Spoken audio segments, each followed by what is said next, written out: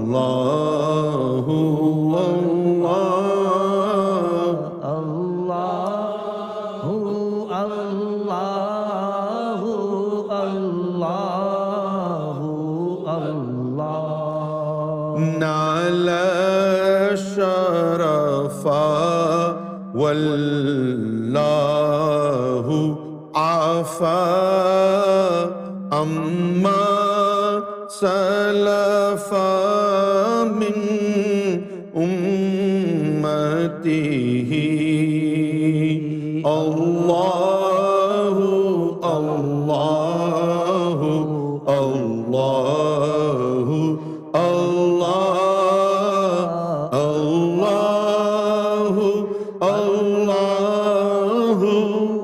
Allahu Allah. Fa Muhammaduna huwa sayyiduna fal izzu lana li ijabatihi. Allahu Allahu Allahu Allah Allahu Allahu Allahu Allah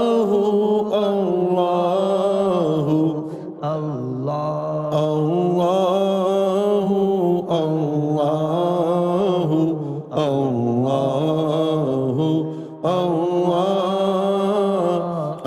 Allahu Allahu Allahu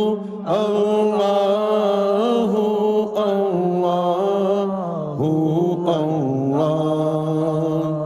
Allahu Allahu Allahu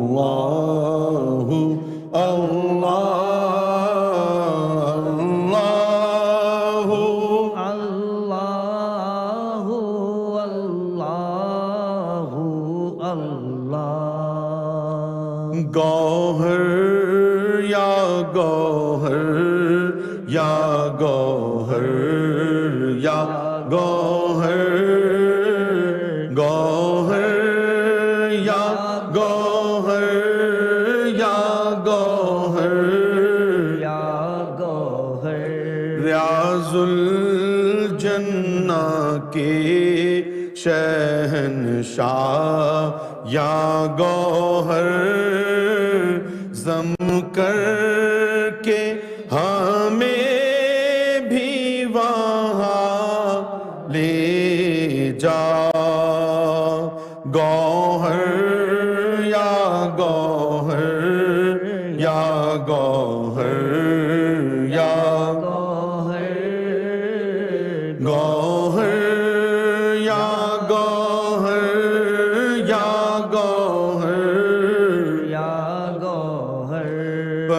चारे मेहदी की हो हिम्मत आता और नाम गौहर गूंजे जा बजा गौहर या गौहर या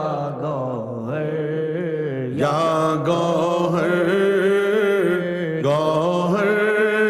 या गौहर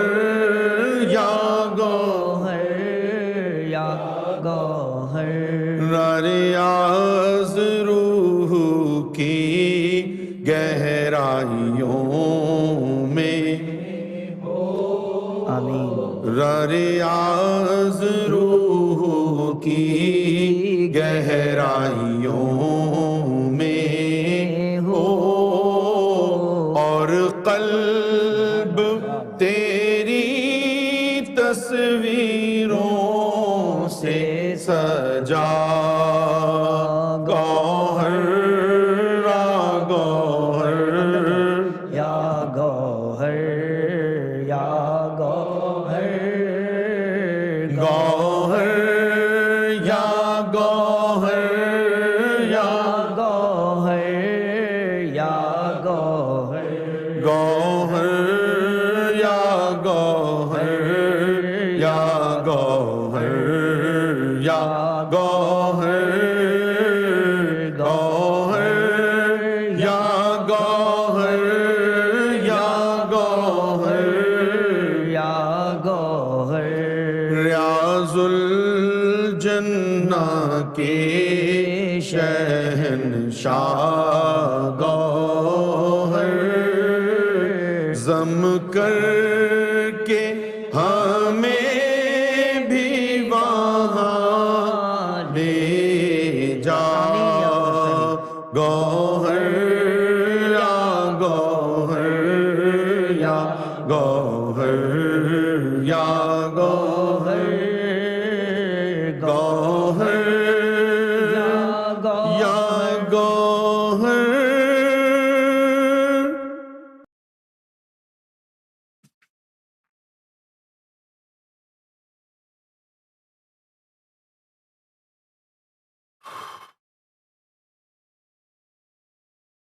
گوہر شاہی مرحبا.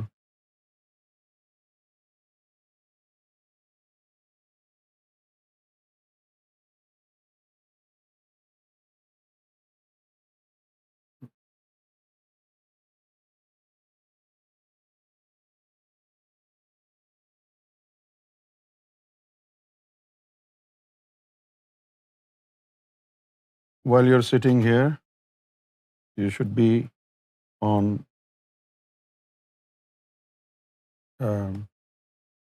YouTube as well, so you can receive the text if anything important I write. Yeah? محفل میں یوٹیوب کے ذریعے بھی شامل رہیں. کوئی ٹیکسٹ ہو تو دیکھتے رہیں. کیا خیال ہے؟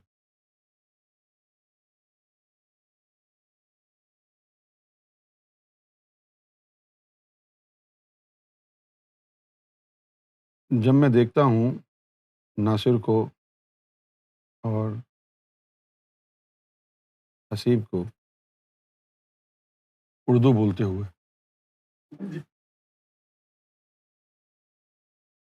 تو پیار آتا ہے. اور اگر اس پیار کا میں انگریزی میں ترجمہ کروں تو میں کہوں گا آئی پیٹی دیم.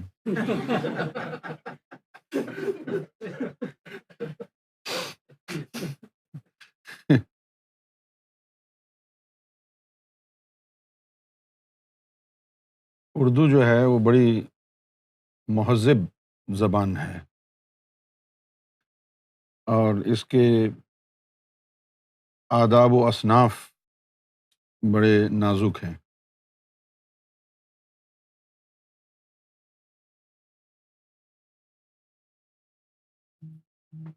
تو کوشش کرنی چاہیے کہ جس کو اردو پر مہارت حاصل نہیں ہے وہ آسان اردو بولے. ٹھیک ہے نا؟ آسان سلیس اردو بولے. اگر وہ مشکل الفاظ بولے گا اور مہارت نہیں ہے تو پھر وہ مذاق بن جائے گا.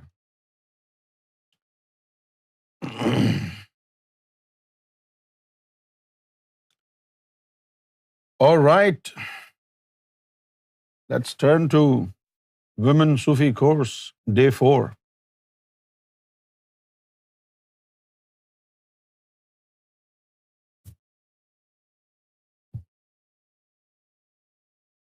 I explained to you only ego transcendence yesterday.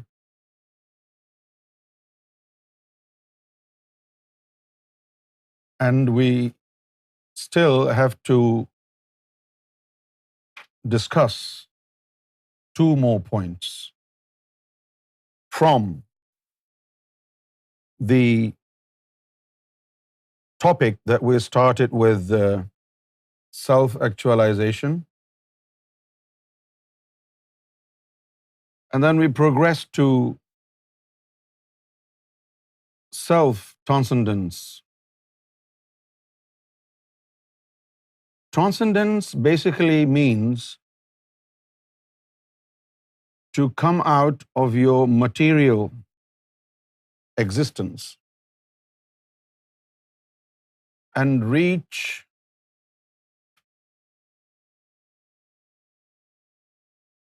the ethereal realities beyond your reach. Ethereal. Ethereal is something that is opposite of density. If you know what density is, right? In Urdu we call it kasif. And ethereal is latif. So we discussed only one point, which was ego transcendence. Now we're going to discuss today a few more points. And on top of this topic of transcendence, we will be touching upon a very sensitive topic of modesty. Because when it comes to modesty, women have more role to play in embracing modesty than men, somehow or other. But that is what the books say about it. My own personal, spiritual, intellectual, psychological perspective is altogether different. I personally believe that in a role of modesty, both men and women are equally responsible. Right? And how is it so? We're going to discuss this after we are done with the topic of transcendence. So, self-transcendence. I would like to begin this topic with an ayah from the Quran. There is an ayah from the Quran in Surah Jathiyah. وَسَخَّرْ لَكُمْ مَا فِي السَّمَاوَاتِ وَمَا فِي الْأَرْضِ جَمِيعًا مِنْهُ.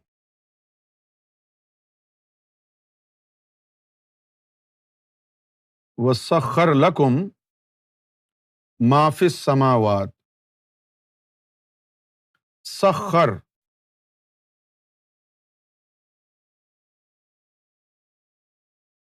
Sakhar in English will be to gain control of. Right? Sakhar lakum. For you we have gained control of ma fis samawat, whatever so is between the skies. Wa ma fil ard, and whatsoever is on land. Jami'an, all together, everything. Minhu, from these two things.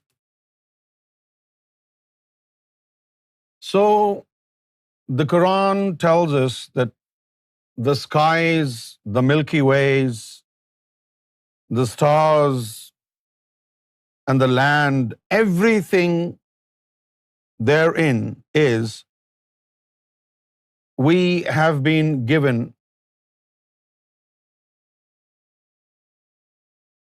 control of it. We can access anything. وَمَا فِي السَّمَاوَاتِ وَمَا فِي الْأَرْضِ. Between the skies and on land, whatever there is, we have the potential to access all of it. Now, the question is, as a religious person, male or female, whether that religious person is a Muslim or a Christian or a Jew,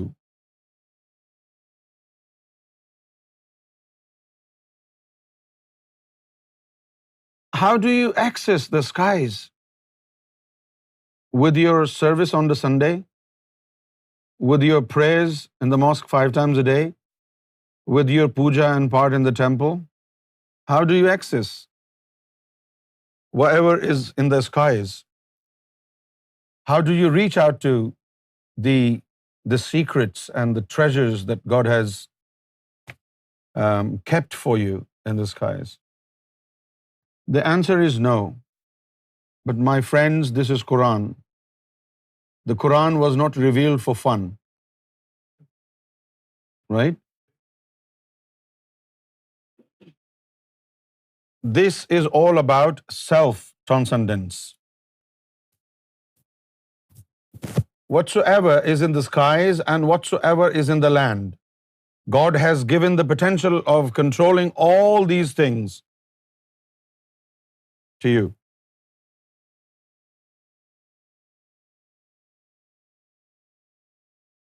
Self-transcendence is a calculation of your undiscovered caliber, undiscovered potential, unthought of treasury. Normally, we believe we cannot fly, we cannot jump from 10-story building, can we? Well, we can, but soon after we land from a 10-story building, we'll be thrown into, our grave. So it's very easy to jump off the cliff. But then what happens? You go straight into grave.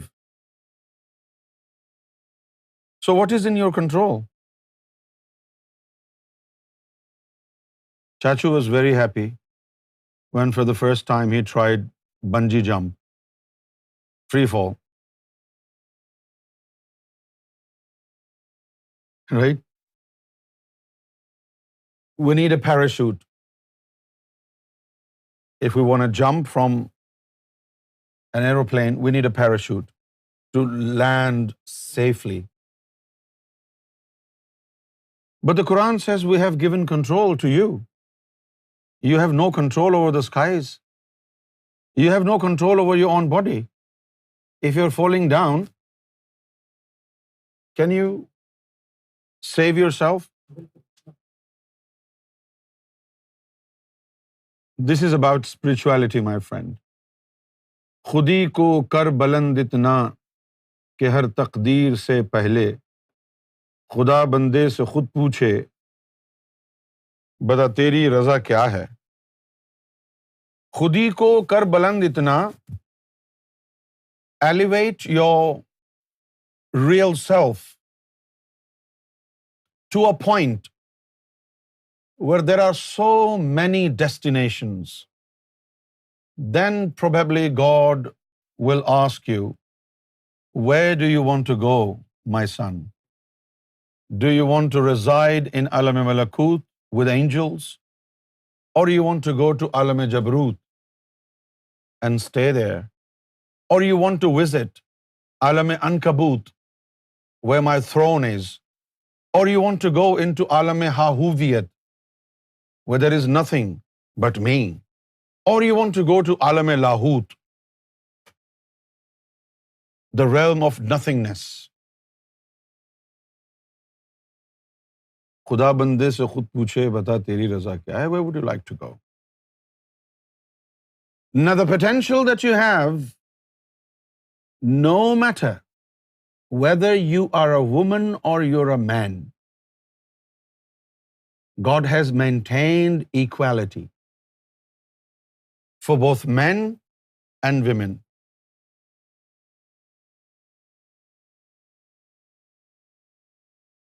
I hope you understand that. Right? There are many perks of spirituality. Perks.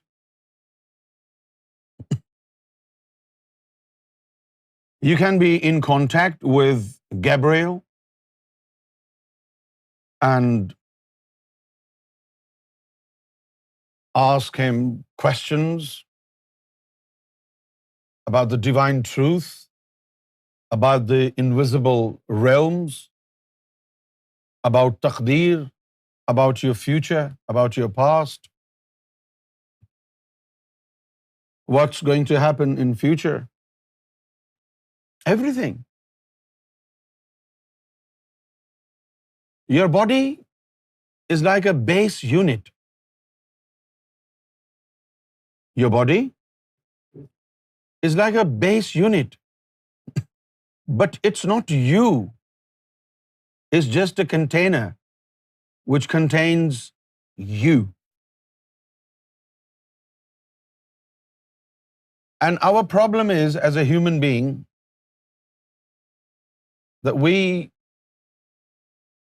consider ourselves very helpless. We are not helpless. We have a treasure inside our breast. Our bosom is full of potential.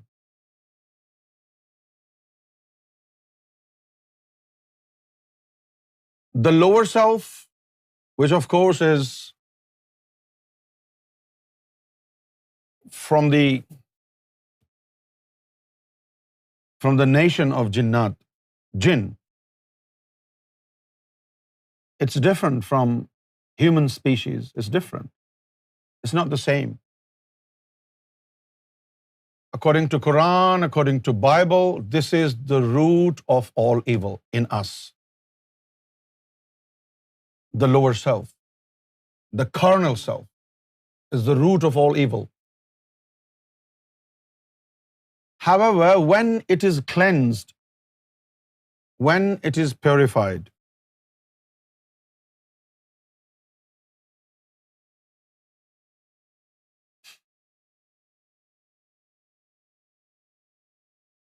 we have 4 different individuals like us coming out of our body. 99% very similar to our outward appearance. So these 4 individuals that come out from the lower self, they're pretty much same as our body is. The only difference between Latifa-e-Nafs and our physical body is that the Latifa-e-Nafs has round eyes, and we have chiseled eyes.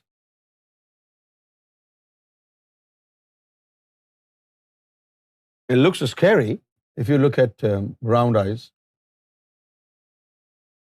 Some people have a bit of round eyes, like Murtaza does. It's very scary.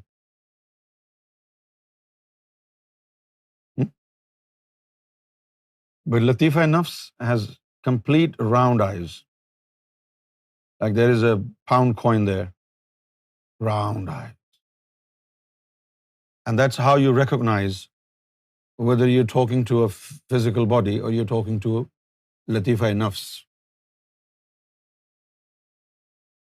When Latifa Nafs, the lower self, is cleansed and all four individuals have come out from the base unit of Nafs Ammara,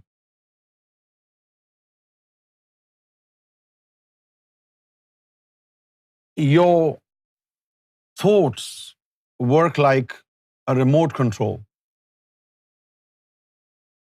If you want to make a spiritual journey, you just think of the destination within this universe, Alam Nasut. Alam Nasut includes all these planets, Sun and Moon and Jupiter and Saturn and this planet Earth, everything in this solar system. The entire solar system is Alam Nasut.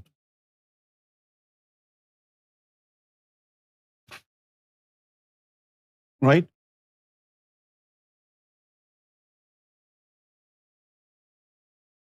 200 or 300 years ago, we were not able to travel to far off countries like from India or Pakistan to America. Not just because of distance, but because of oceans. And then scientific innovations brought about aeroplanes, and we were so happy, right? 15, 16 hours from India or Pakistan to America. That's all. That's pretty easy. But still, after these scientific innovations in which we can visit far off countries, far off islands in a matter of hours, we still feel helpless. Not everybody can travel to the moon. Not everybody can travel to Mars. Not everybody, nobody can. Literally, nobody can travel to the sun. Not even NASA can. What now? But spirituality has the answer. When this most hated element of fire in form of Latifa Nafs that we have residing in the middle of our stomach, when we cleanse it, when we purify it, and when we cultivate it spiritually, it will produce 4 different individuals that will look like you and me. And then, when these 4 individuals are out of your body, you sit quietly. They will come out of your body and you say, recite Quran. And one of them will recite Quran until you ask them to stop. If you don't stop them, they will continue to do it for days and months and years.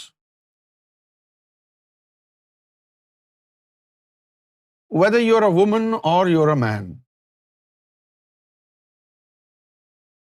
when Rabia al-Basri was angry because her donkey died, she was traveling to Mecca for pilgrimage, and on her way to Mecca, her donkey died. Look at her attitude. She said, I don't want to go to Hajj anymore. I was riding on my donkey's back and you killed my donkey. Why? Because she was able. Spiritually, she was able to visit any place. She wasn't bothered. She wasn't bothered at all. Because she found God. That is why one day she was holding fire in one hand and water in the other hand, and she was running like a maniac. And somebody asked her, what are you doing? Where are you going? And she said, I'm going to set paradise on fire. Why? She said, because I realized people pray to God out of greed for paradise. So I want to set it on fire. When it's gone, then maybe people will worship God out of sincerity.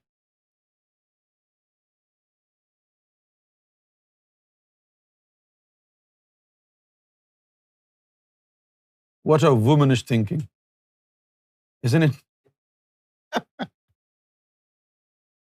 And then somebody asked her, were you holding fire? Were you holding water? She said, I realize people worship God out of fear of hell.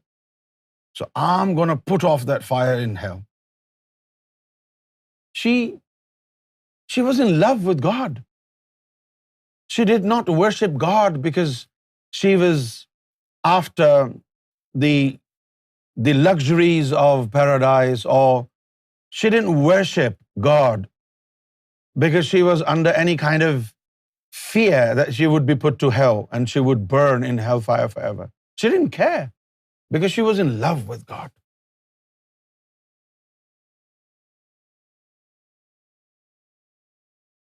But this attitude is developed when your entire potential is in front of your eyes, when you know how far can you go. And when you know how far can you go, your attitude changes. Do you understand? If you are a billionaire, some people are so filthy rich, they cannot even keep track of their money. Like Wajid bhai, they can't even keep track of their money. If you ask them to count it, they can't. In lockdown, such people are happy. They're not bothered. But people like us, like Brother Steve and me and Ikhlaq, we're suffering. Money is gone. When you have reached your potential, when you have reached God, if your prayers are missed, if you're not able to go for the pilgrimage of Hajj, you're not really bothered. Because you have reached God. Nahin? Because you have reached God. People want to do this because they think if they don't do it, God will be upset. But when you are in love with God, you talk to Him every day, and you didn't go there and God wasn't bothered, you wouldn't be bothered as well. So you have this potential. Do not consider yourself just a tiny bit of a man or a woman. This body is not all of you. It's just a container for a limited period of time while you're here in this world. Before you were here, you were not in possession of this body. You did not even know what a body is. After your departure, after the departure of your soul from this world, you will not have this body. You will be on your own, your soul. So this is how important it is. Right? And God has given you one lifetime. And in this one lifetime, you have 40 years. And in that 40 years, you have 25 years because you are initiated when you're 15, not before that. You cannot be initiated into spirituality when you're 15, not before 15. So basically, you have 25 years to discover yourself. And in these 25 years, if you do not discover yourself, you are doomed. You become a real Dumbo.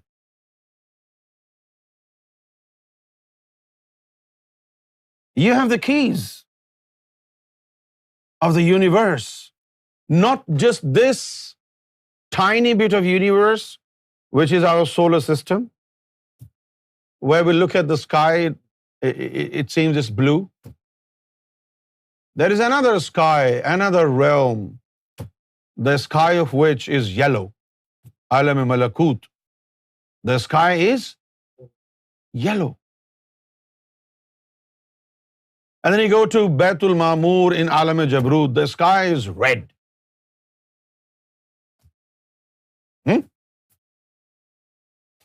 If you study Quran, and the Quran tells us the sun rises every morning and sets every evening, and there are signs of God, and those understand it who are the people of understanding. What do you understand? How the sun is a sign of God? When sun sets,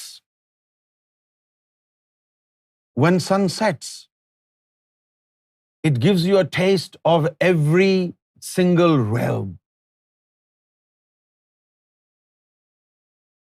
During the sunset, for a minute or two, the sky turns yellow. And then for a minute or two, the sky turns red. Sky turns purple. Sometimes gray, blue. This is a sign of God. So you're given a taste of every single sky. I hope you follow me. Right? You have in you souls. If these souls are nurtured, strengthened with divine energy, you can be present before God. You can be in any of these realms that God has created. Without spirituality, if you are in Karachi, you are in Karachi. You are nowhere else. Before spirituality, you are in Lahore and you are in Lahore. Nowhere else. After you have adopted spirituality, and after you have strengthened your souls, you can be present at many different destinations simultaneously. You can still be having a chit-chat with somebody in Karachi or Lahore, but at the same time, you may be chit-chatting with God. Who knows?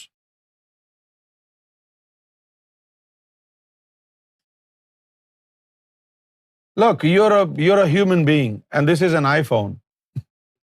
Even this iPhone offers multitasking.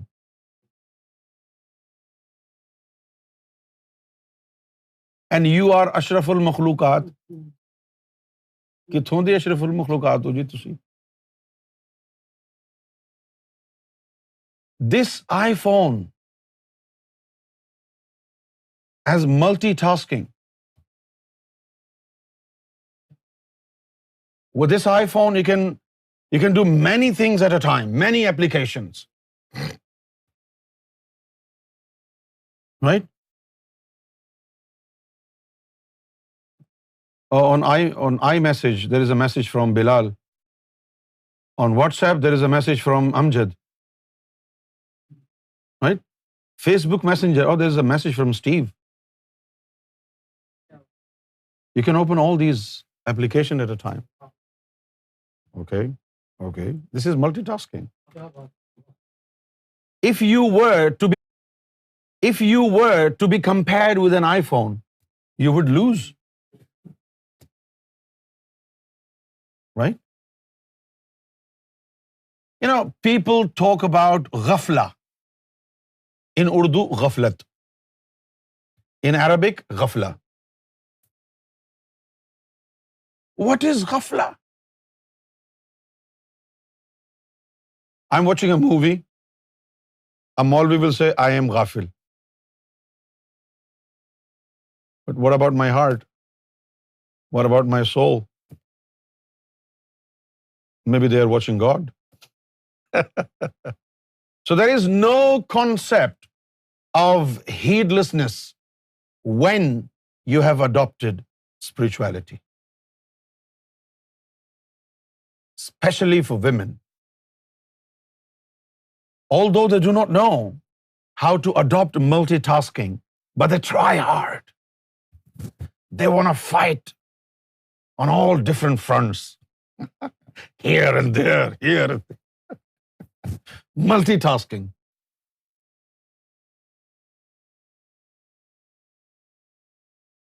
You can love the Prophet and you can at the same time love God. You may as well send your Latifa Qalb to Muhammad sallallahu alaihi wasallam, to the court of the Prophet, right? And in order to love God and see God, you can send your Latifa Ana to the higher realms. Is it not multitasking?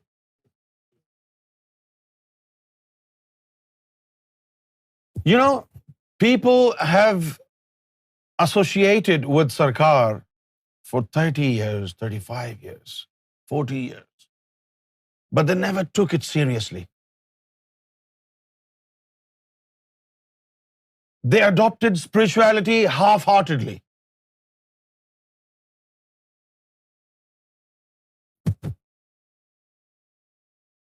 And a majority of them who have associated with Sarkar in the last 40 years, they were contented after they obtained Zikr Qalb. Oh, that is enough for us. Why was it enough for them? Because they didn't have to work hard for it. It was given to them and they said, oh, this is enough.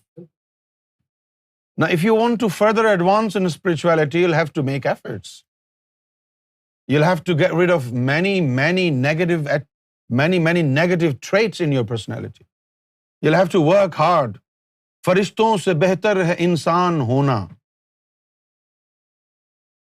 فرشتوں سے بہتر ہے انسان ہونا. It is better to be a human being than being an angel. مگر اس میں لگتی ہے محنت زیادہ. However, in order to do this, in order for you to become a human being, you have to go through a turmoil.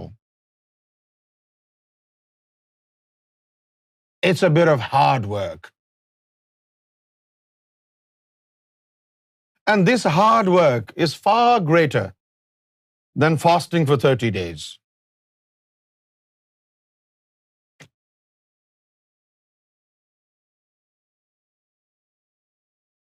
In the entire regime of spirituality, the most difficult part is cleansing of the lower self.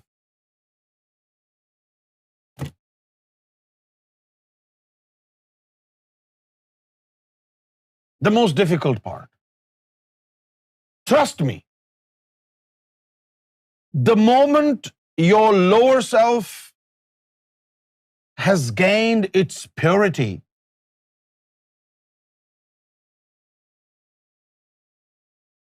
your eyes will open up. Things that you were not able to see are now visible involuntarily. In a second, everything changes. The moment your nafs touches upon required purity, you are not able to see anything as yet. And this is not because you do not have the potential. It is because you haven't reached the required amount of purity in your lower self. And the moment you reach the required amount of purity in your lower self, everything will become visible. His Holiness Sarkar Gohar Shahi tells us about a story. Sarkar Gohar Shahi said, when Sarkar was in jungle of Seven Sharif, Sarkar saw a man. He was looking at the sky and he was doing this, Allah, hu, Allah, hu, Allah, hu, Allah, hu. And Sarkar asked me, what kind of zikr is this? What are you doing? And he said, when I raise my hands towards the sky. It's like I'm getting hold of God and putting him in my mouth. Sarkar said, okay, did you gain anything out of this practice? And he said, well, after this practice, I was able to hear the call of prayer, which is given in Mecca. Azan. At the time of Azan, 5 times a day, he was in Pakistan, but he was able to hear the prayer's call coming right from Mecca, Baitul Mukarram, Masjidul Haram, Baitullah. And Sarkar said, and then what happened?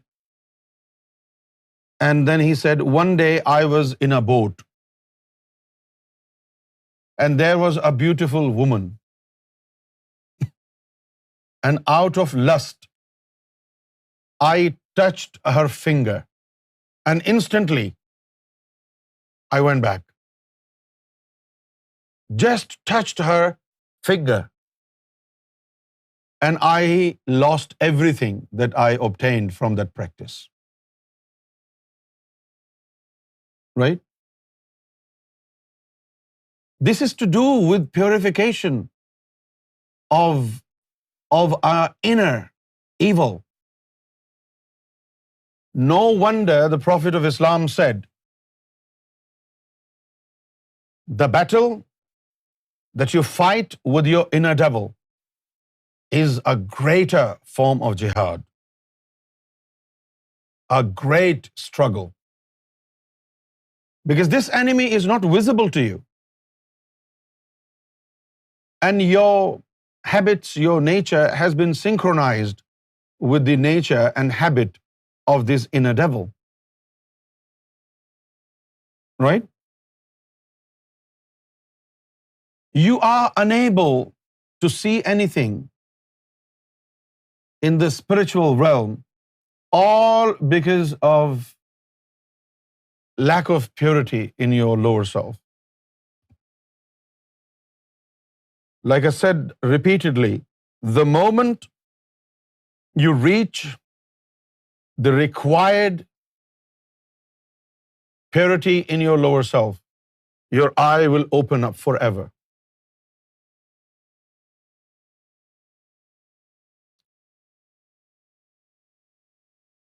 Look, we read books, don't we? For knowledge. If you want to know secrets of God, which is not even in the books, how will you get it? You can't. But there is a soul inside you that is called Latifa-e Sir. Latifa-e Sir. Sir means secret. This soul next to your heart is called Sir. Sir means secret. Right? God cannot be more benevolent upon human beings more than this scenario in which He has dedicated one soul for you to find out about secrets of God.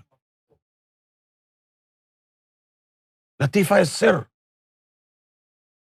You find out secrets of God.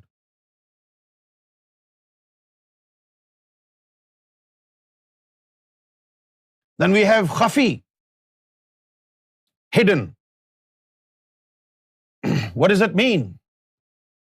What is hidden from the phenomenal world? What is hidden from the phenomenal power of seeing? Enlighten this soul of Khafi, and whatever is hidden to your eyes will become visible to you. And then we have Akhfa, even more hidden. What is even more hidden? The secretive place of God, where He dwells, where He sits, where He takes comfort in sitting. When this is enlightened, you get access to that realm also. This is why when a Sufi talks, he says stuff that you don't find in the books. He says stuff that you don't find in the books. And why would you find it in the books? He obtained them through his soul. What soul? The soul which was dedicated by God to find his secrets. And the moment you share these secrets, a lot of men will say you are kafir. But these are the secrets of God. How did you get it? I don't believe you. Don't believe me. I don't give a damn. You're paving your way to hellfire. Because there is a soul in your body dedicated to secrets of God. Latifa is sir. Sir means secret.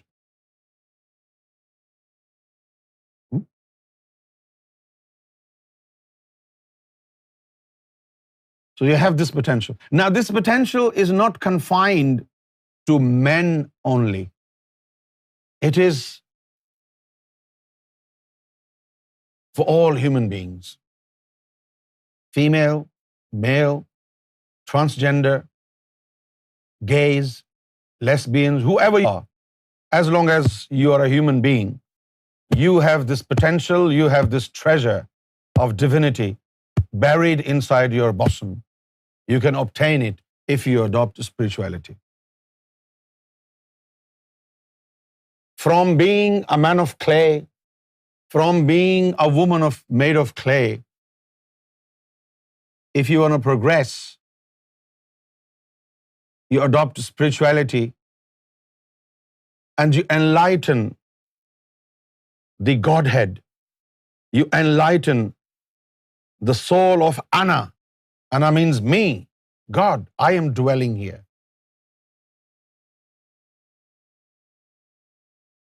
You reach God. Now it is up to you whether you want to smash your head in a mosque 5 times a day, or you smash your head into a temple as many number of times as you want to, or you want to cut it open, your head, and let the secretive soul sprout out of your head and take you to God, your eternal beloved.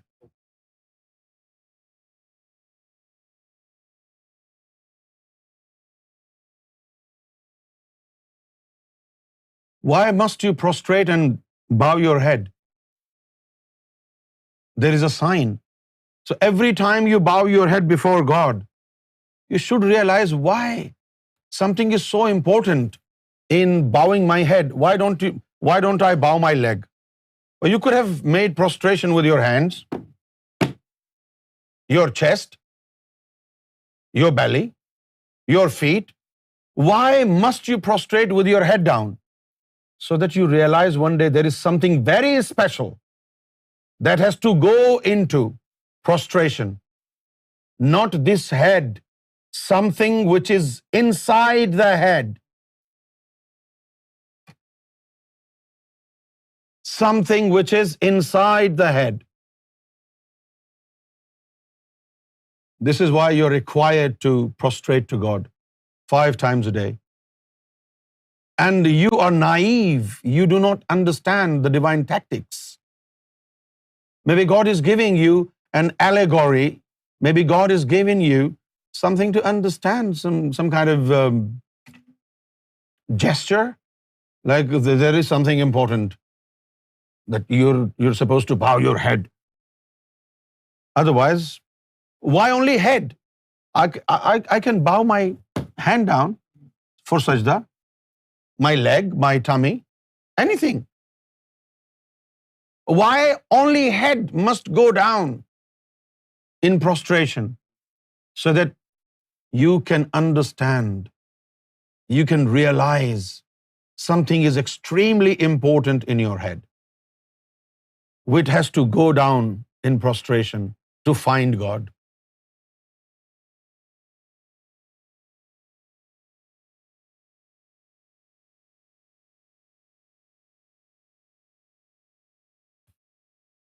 I hope you understand.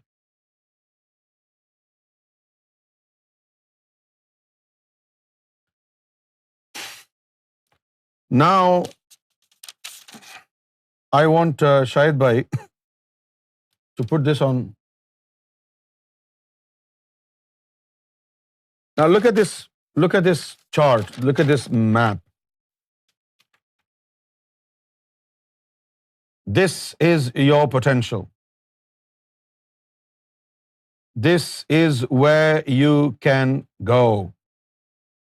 All these places. تھوڑا سا اس کو کرنا.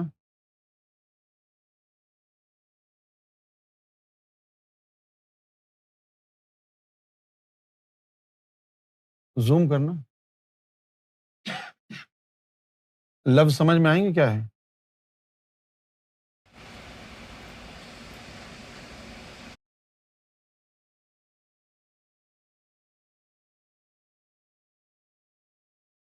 ابھی تو ان کو ہاں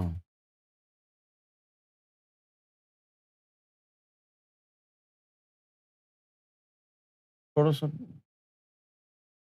study نہیں ہے. میں اچھا رہا.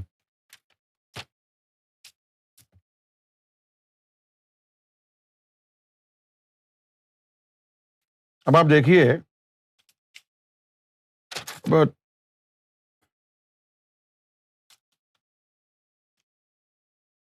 لاہور میں گزرنے والا.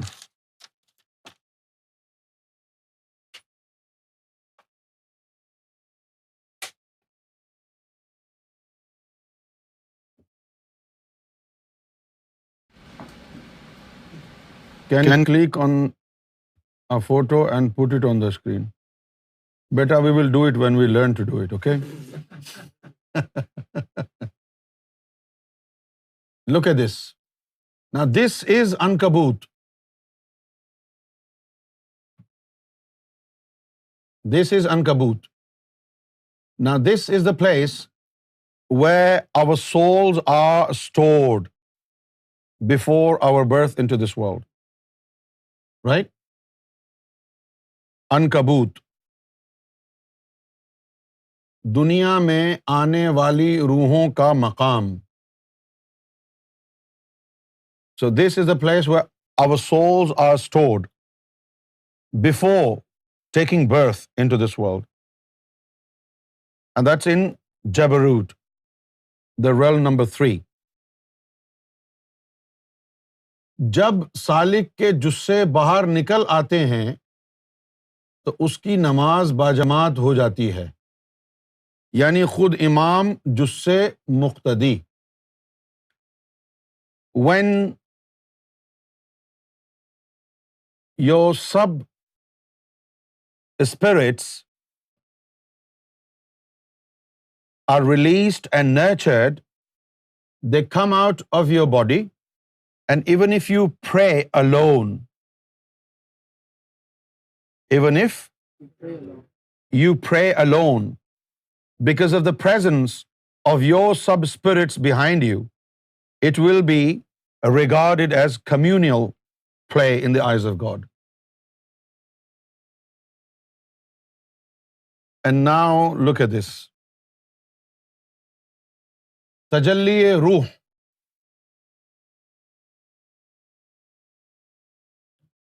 انوار صفات سورج کی شکل میں نمودار ہوتی.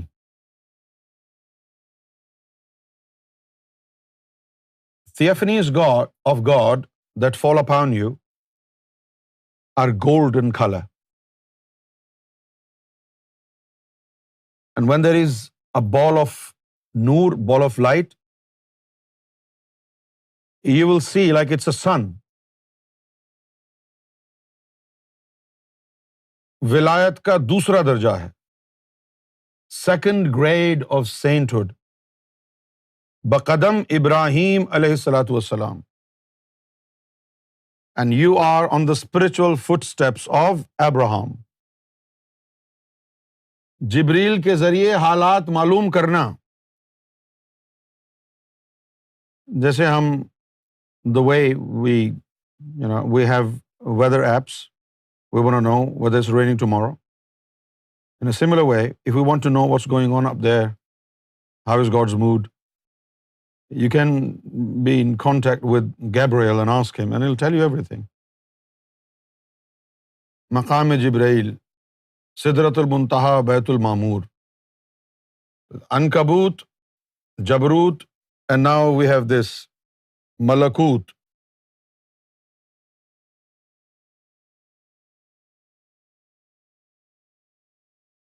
Ahadiyat, Wahdat, Lahut.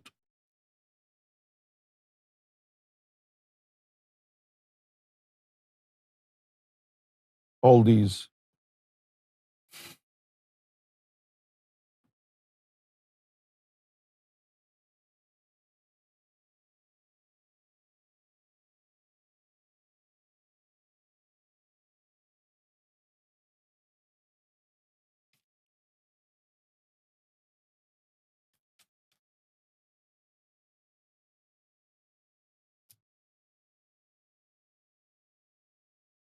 I hope you understand, do you?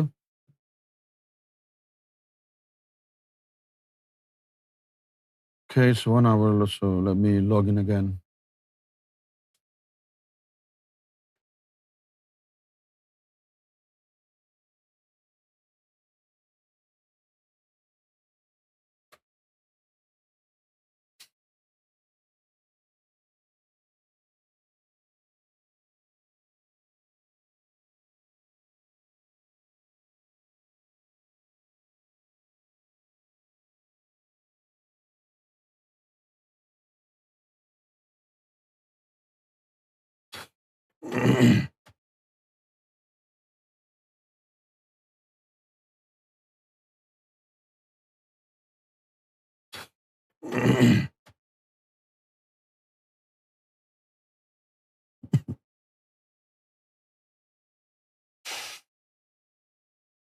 So,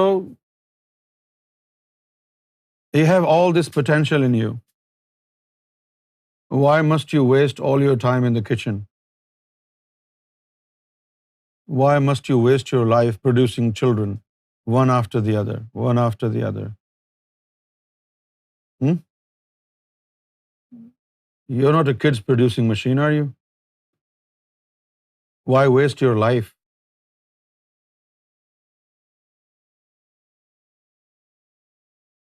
You can reach God. You are entangled in so many problems. Kids problem, husband problem, wife problem. You're wasting your life, aren't you?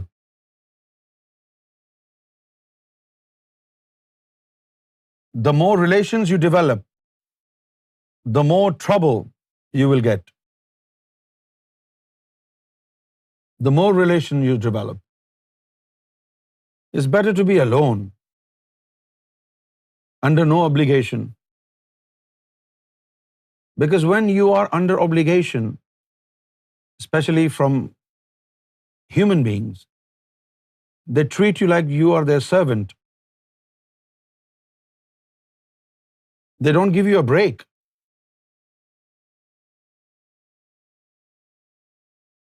These relations are prone to being control freak. Isn't it true? Why were you born?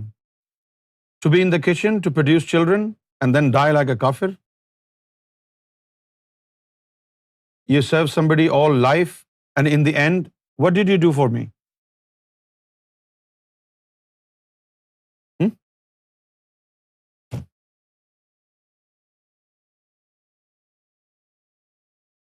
The purpose of life is to find God, is to love God.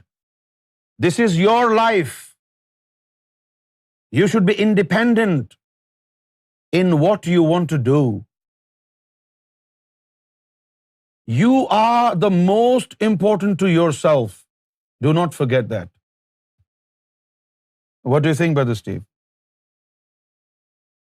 Everything else comes after what you want.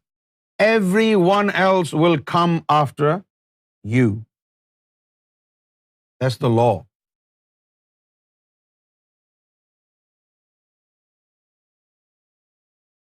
We don't take birth in this world to live for others.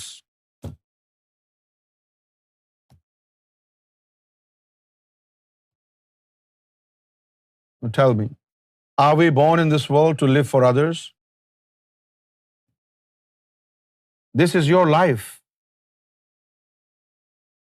You should be master of your life.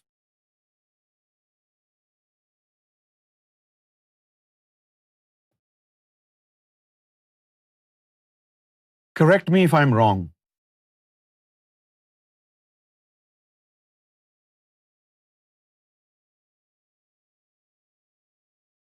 Why waste our life for anybody? This life is a gift of God. This life is a gift of God.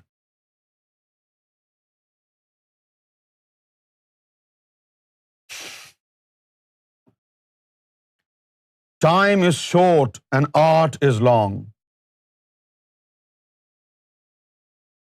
You have this potential in you that being a man or a woman made of clay, you can reach amphitryon of God. You can reach the very immediate proximity of God. You can dwell in the vicinity of God.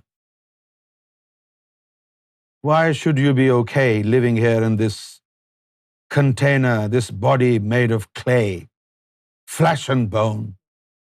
Your reality is far beyond being just a composite of flesh and bone.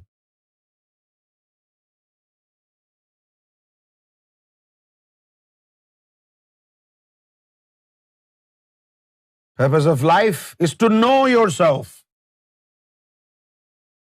Man arafa nafsahu faqad arafa rabbahu.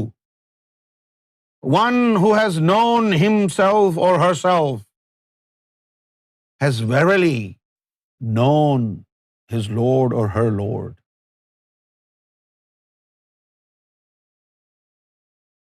Knowing yourself is not weighing your physical or intellectual or emotional potential.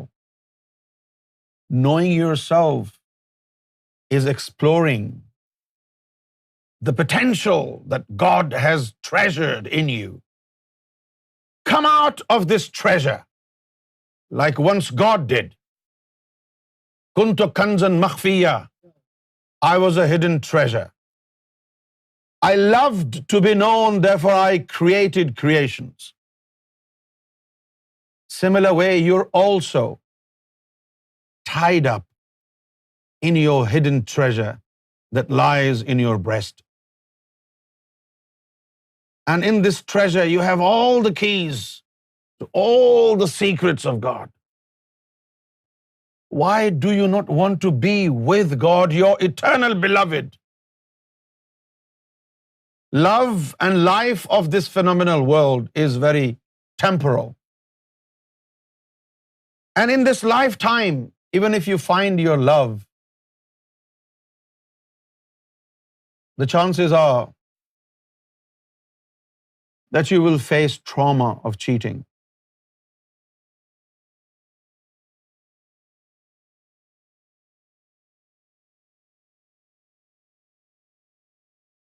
Trauma of somebody running on you.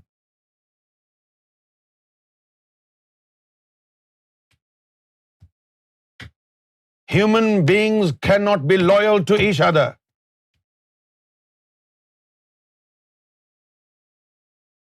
If you seek loyalty, the only right place is God. Your eternal beloved. Nobody else can be loyal to you.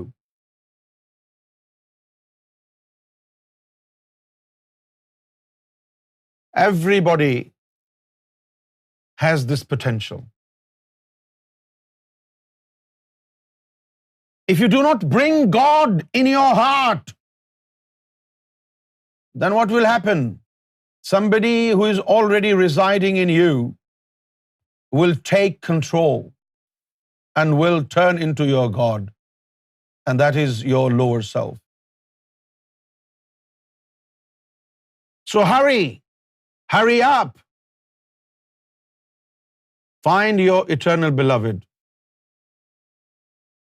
He's not lost. You have the keys inside you. Just find a spiritual master.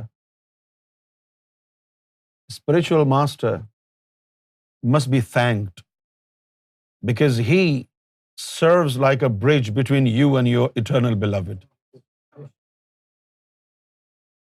He serves you like a bridge between you and your eternal beloved.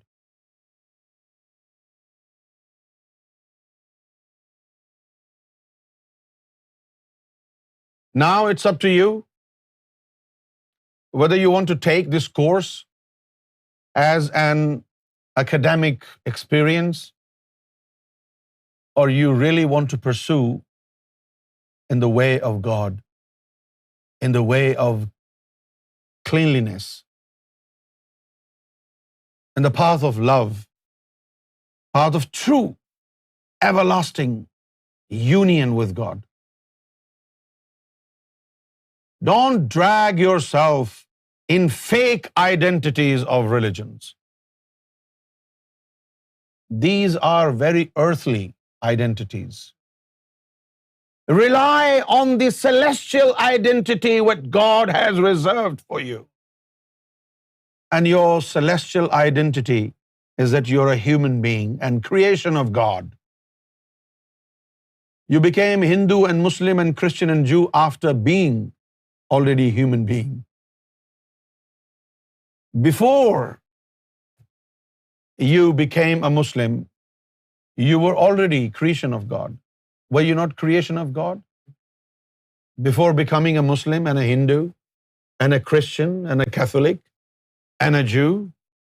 So your first and foremost identity is that you're God's son or daughter. God's children. Now those who come from Pakistan, they will give a verdict of kufr against it. God doesn't have a daughter. This is metaphor. If you understand what is metaphor. Metaphor is not 24, it's metaphor.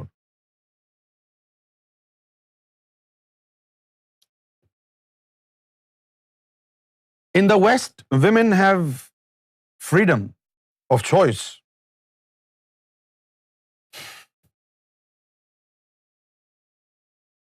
But my mind is east oriented right now.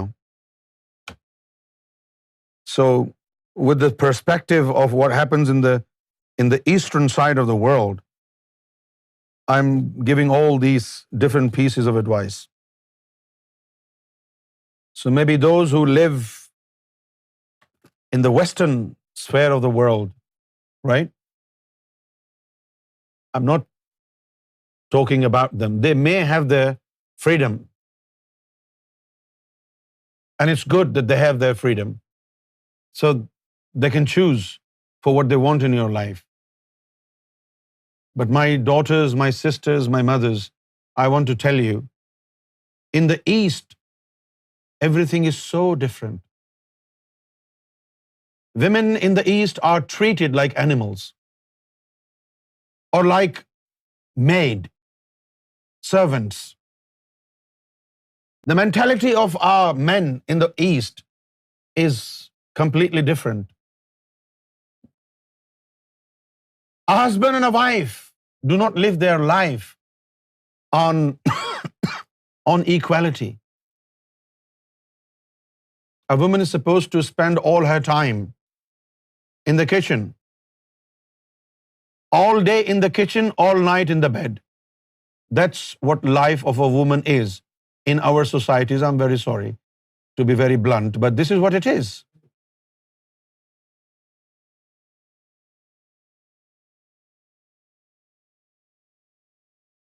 Now it's up to you. What do you want in your life? I am not turning you against anybody. I'm only turning you towards God. If you are not interested in God, fair enough. You can have an earthly beloved and die with that beloved. But if you want to pursue in the way of finding your eternal beloved, immortal beloved, immortal companionship, never-ending love affair, then seek God through means of spirituality.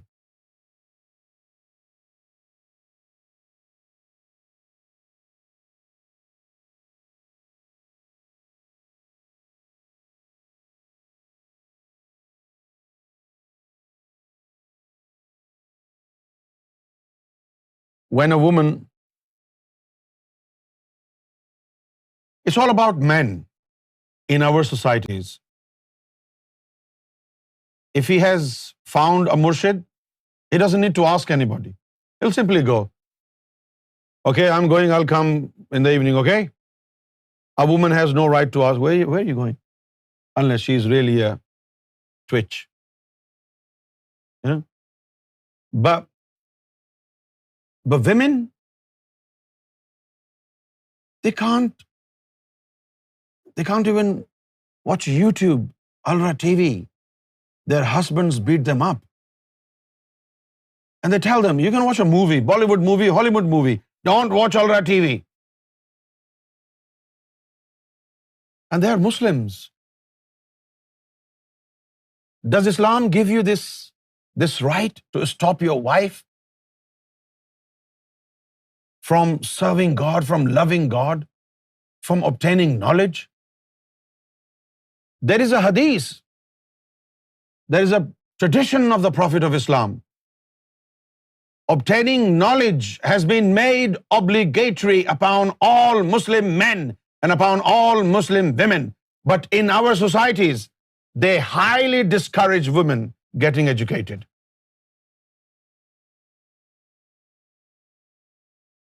What is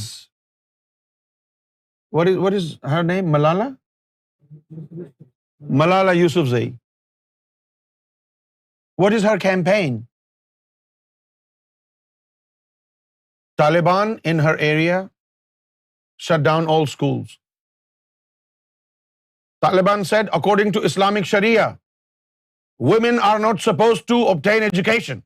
Shut down these schools. This is how she became a hero.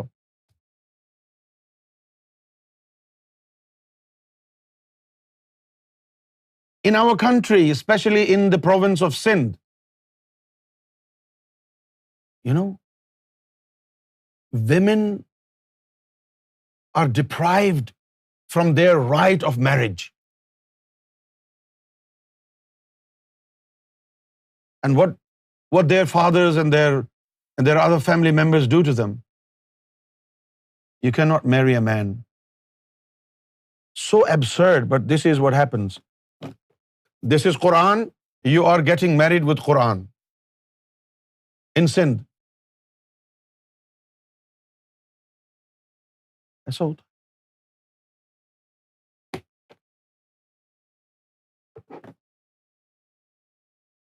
You need to raise your voice.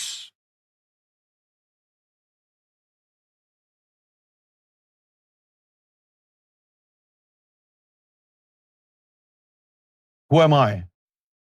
A man or a woman? Neither am I a woman, nor I am a man. When you find God, you are not man or woman anymore.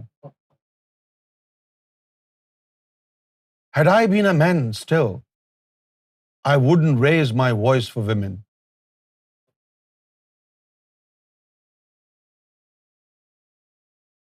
When your soul merges into the divine ocean, You become part of that ocean. The droplets have no gender. It was impossible for a human being like me, a sinner, head to toe. But His Holiness Gohar Shahi has made impossible possible.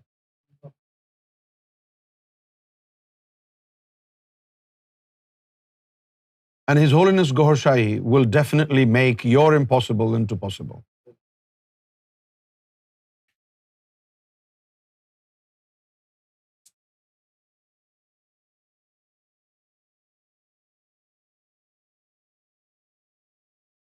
What do you think?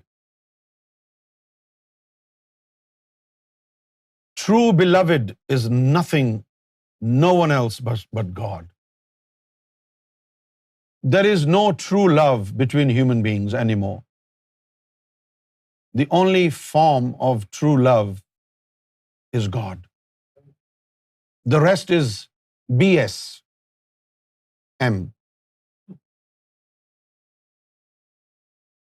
You know what BSM is? British School of Motoring. But I know you were thinking BS means bullshit. But this is in your head. I said BSM.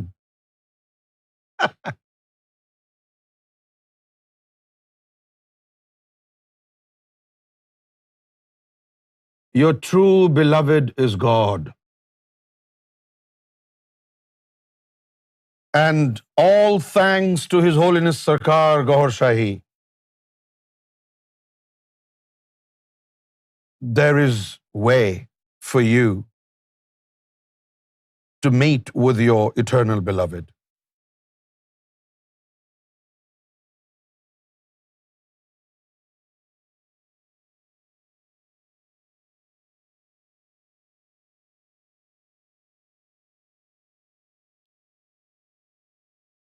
And like I said, women in the West are free to make their choices. But funny enough that women who are imported in the name of marriage from the Eastern countries in the West, their lifestyle doesn't change. They are still suppressed like they were suppressed in Pakistan, in India, in Bangladesh. So they bring their luggage with them. It's the mentality, isn't it, Brother Steve? It is the mentality that is inside the head. You need to change that mentality. You can change being a woman.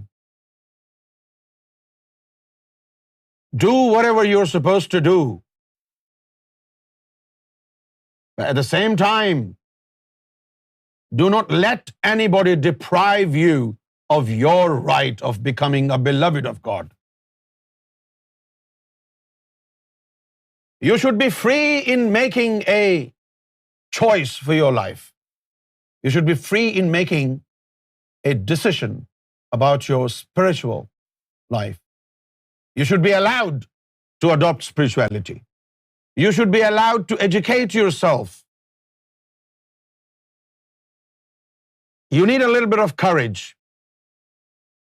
Only genuine courage, not Dutch courage. If you know what Dutch courage is. You need genuine courage. Keep thinking about God. It will boost your morale. I want to love God. I want to see God. Repeat these phrases very often during the day. I want to love God. I want to see God. I want to meet with God. I want God to be my beloved. God is not just beloved of Rabia al-Basri. Anyone who reaches out to Him, His embrace is open. His arms are spread to embrace anyone who wants to come to Him in the name of love.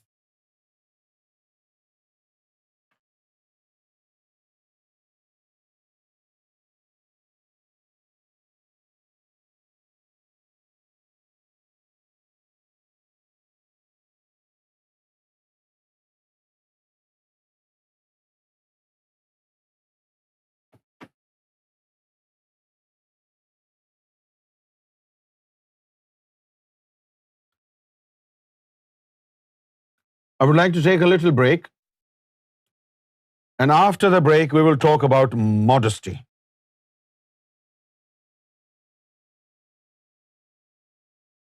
Have I done justice with the topic?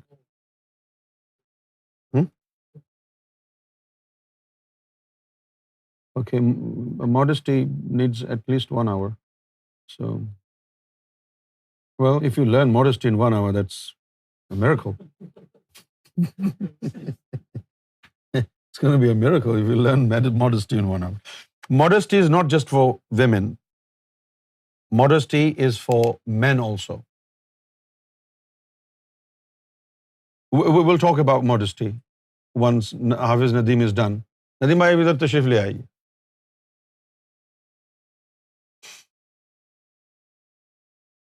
صلی اللہ علیہ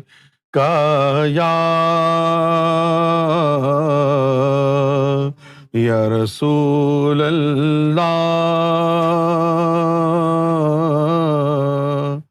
وسلم علیک یا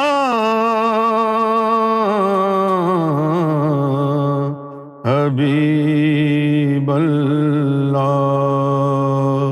صلی اللہ علیک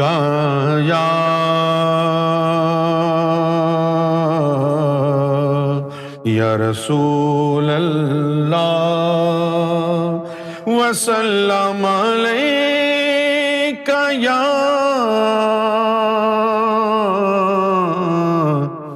حبیب اللہ نعمتیں بانٹتا. ایک دو اشعار کے بعد پھر آپ پڑھیے. نعمتیں بانٹتا جس سمت وہ ذیشان گیا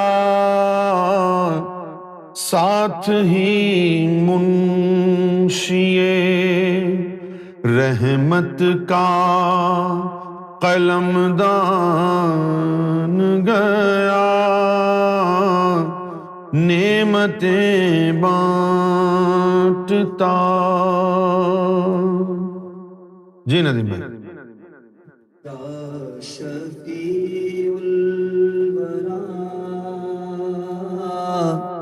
واہ سلام علیک سبحان اللہ کیا بات ہے. یا نبی الہدا سلام علیک خاتم الانبیاء سلام علیک سید الاسفیاء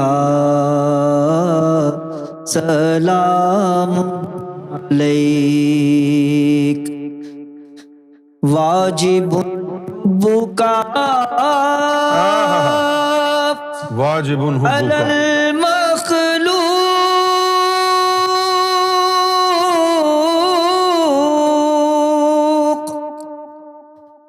واجب حبک علی المخلوق واجب حبک علی المخلوق مصطفیٰ مجتبیٰ سلام علیک یا شفیع الورا سلام علیک یا نبی الہدا سلام علیک انکا مقصدی ملجائی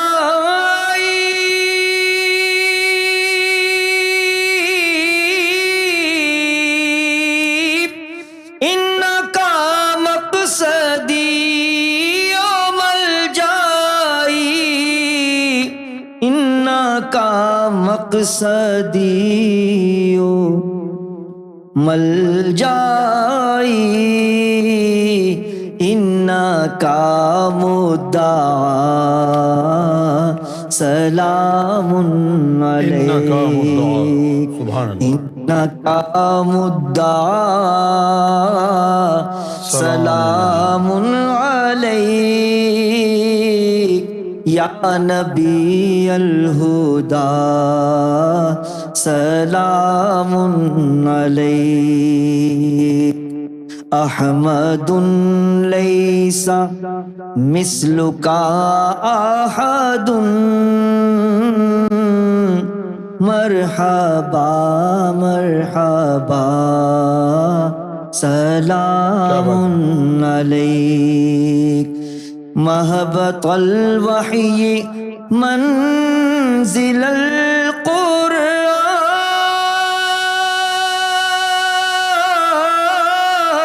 القرآن محبت الوحی منزل القرآن انت شمس الضحى سلام علیک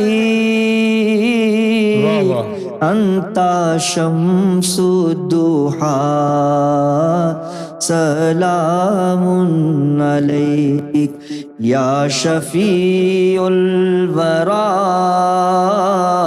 سلام علیک یا نبی الہدا سلام علیک لیلۃ اسریٰ بہ قالت الانبیاء شب معراج میں انبیاء نے کہا لیلۃ اسریٰ بہ قالت الانبیاء لیلۃ اسریٰ بہ قالت الانبیاء مرحبا مرحبا سلام علیک مرحبا مرحبا سلام علیک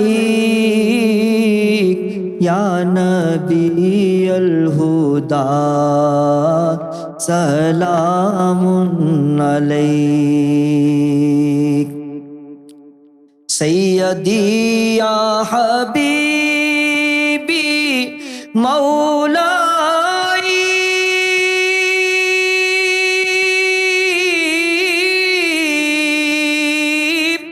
سیدی یا حبیبی مولائی سیدی یا حبیبی مولائی لکا قلبی فدا سلام علیک سیدی یا حبیبی مولائی لکا روحی فدا سلام علیک سیدی یا حبیبی مولائی لکا جسمی فدا سلام علیک سیدی یا حبیبی مولائی لکا نفسی فدا سلام علیک سیدی یا حبیبی مولائی لکا حیاتی فدا سلام علیک سیدی یا حبیبی مولائی कुल्लुना लक फिदा सलामुन अलैक या शफीउल वरा सलामुन अलैक या नबी अल हुदा सलामुन अलैक। गौर वाह शाही वाह, मरहबा। माशाल्लाह, क्या बात है, बहुत खूबसूरत। Modesty,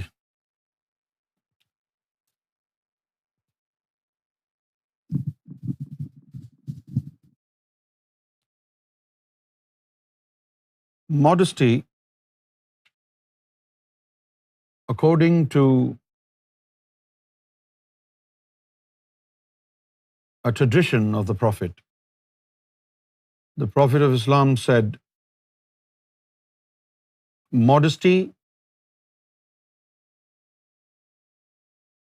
is apart from within the faith. Al-haya juz min al-iman, which means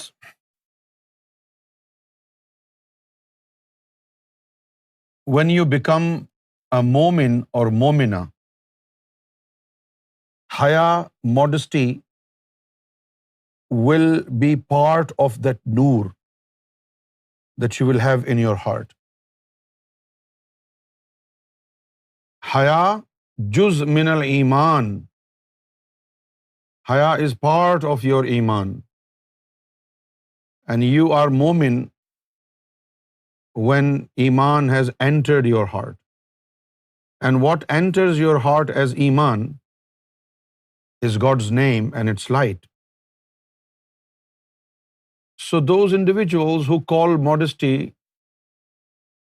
to be wearing a hijab, covering of the face, covering of the body, they are wrong. Modesty is expressed in 3 different things, right? Your behavior, meaning your conduct, your speech, the way you speak, and your appearance. Now, appearance has many things, not just clothes. Okay? Now, write it down. After 35 years of spiritual practice, I have come to know the meaning of modesty. To me, modesty is freedom from your vanity. Modesty is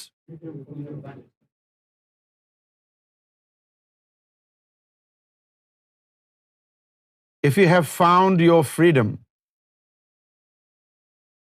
from vanity, conceit, you are modest. If your entire body is covered according to the law of Sharia, but your arrogance is revealing your true nature, you are more naked spiritually than you can be physically. So modesty is freedom from your vanity. And it is expressed in 3 different ways: your behavior, your speech, and your appearance. Now, modesty is being confident without being rude. Modesty is being confident without being rude.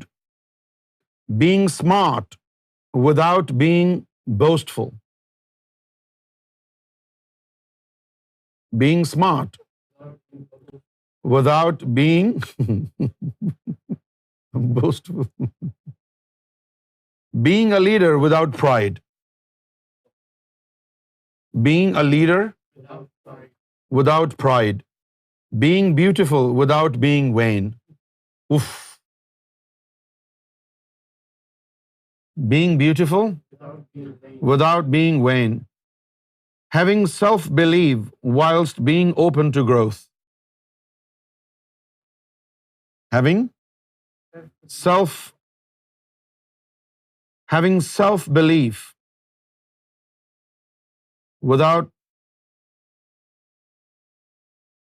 whilst being open to growth. Being helpful without looking down on others. Being helpful without looking down on others. Some people will just tease you. Some people will just, they will pity you. Oh, look at you. Okay, take this, cover yourself. Okay, go, keep this, buy a laptop. That's not modesty. Being helpful without looking down on others. You have no right to look down on others. Right? Being opinionated whilst being tolerant. Being opinionated whilst being tolerant. Modesty is not immodesty. Modesty is not immodesty. And the Prophet of Islam said, every faith has an innate character. Innate means natural. Every faith has an innate character. The character of Islam is modesty. The character of Islam is modesty. This was said by Prophet Muhammad.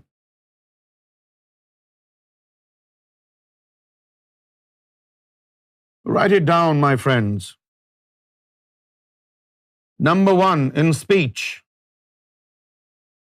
think before you speak. Think before you speak. Now, think means you need to calculate the outcome, the impact of your words. And if you think this is going to be too much, so don't speak. Think before you speak doesn't mean तू बड़ा ही कंजर है, सोचने का फायदा क्या हुआ? नहीं, पहले सोचा तू बड़ा ही कंजर है. No, not like this. Think. And what do you do while you're thinking? Evaluate your words. If you think your words are going to hurt somebody, don't use them. Don't say such a thing. So think before you speak. Number 2, this is especially for women. Be concise.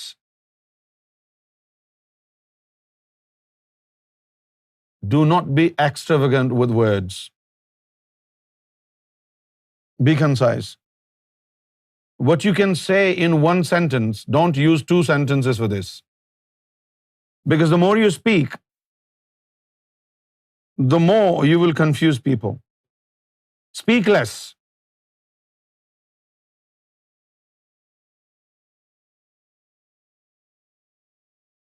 Use wisdom. It's natural. If you have one, you definitely use it naturally. But use wisdom.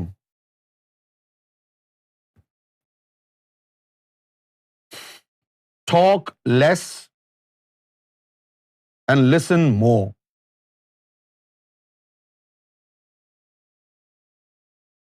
Talk less and listen more.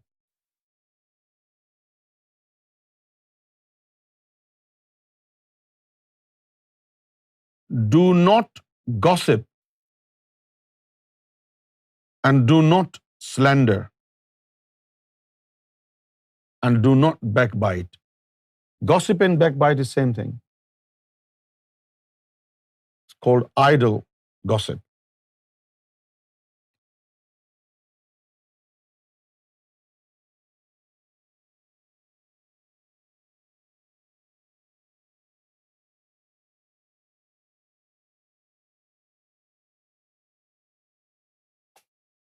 Okay, Sufi women, tell me how many of you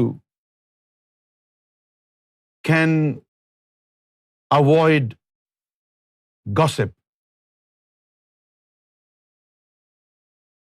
Most women can live without food, not without gossip. But this is why you need help, right? You need to make an effort. Yeah? How confident are you in cutting down enormously on gossip? You have your phones? Use your fingers, type. Use wisdom and keyboard.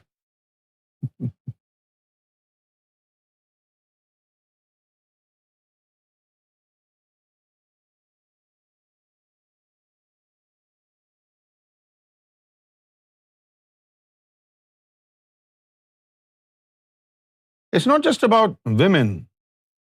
It's about men also. When there are 2 or 3 friends, they do gossip.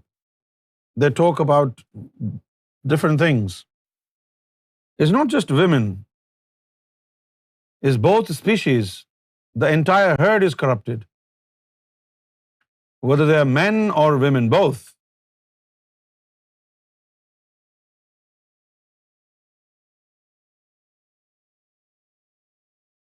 I wish the coronavirus hit the tongue. And people lose their tongue instead of lungs. Corona virus अगर ये ज़बान को लग जाता तो आधे लोग तो जन्नती हो जाते.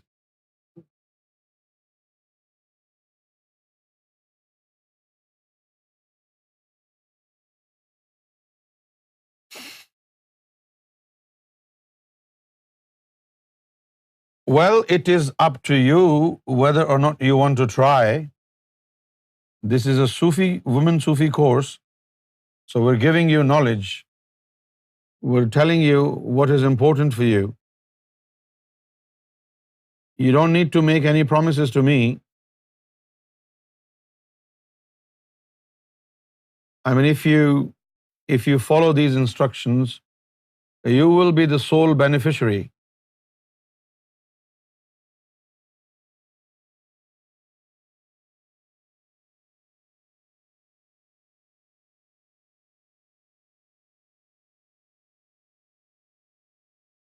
So, do not gossip or slander.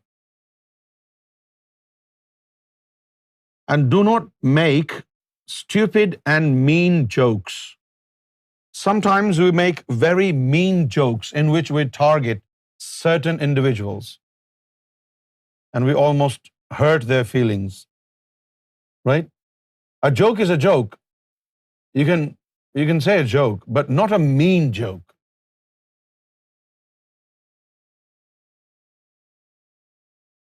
जैसे वो जुगत बाजी होती है ना पंजाब में, पंजाब के लोगों में ये है जुगतबाजी.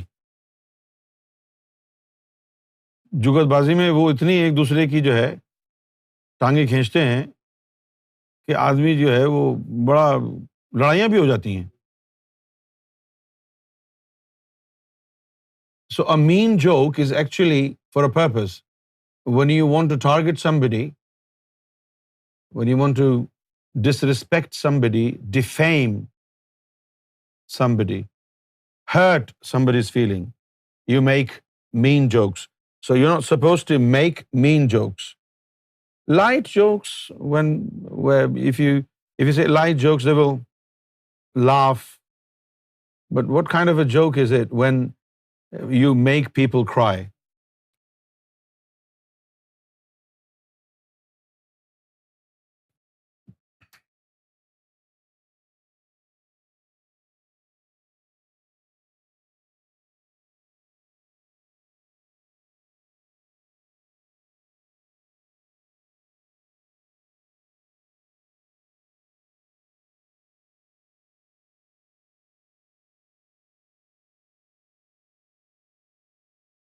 Do not laugh loudly.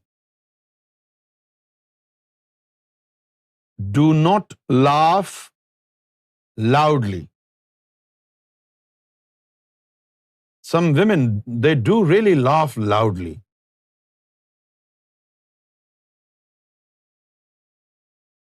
They loudly. Phew.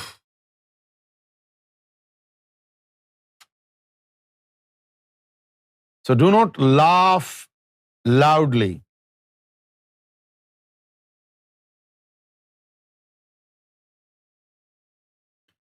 Be truthful and trustworthy. It's very easy to say it, isn't it?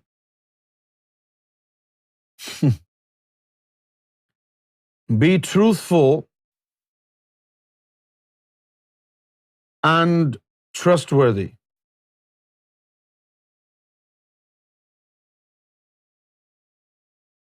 Have confidence and stand on your words. This is difficult.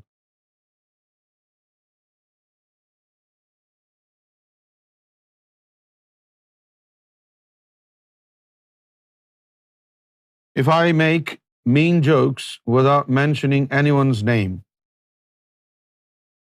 well, that's fine then. Okay, if you don't mention anybody's name, that's fine.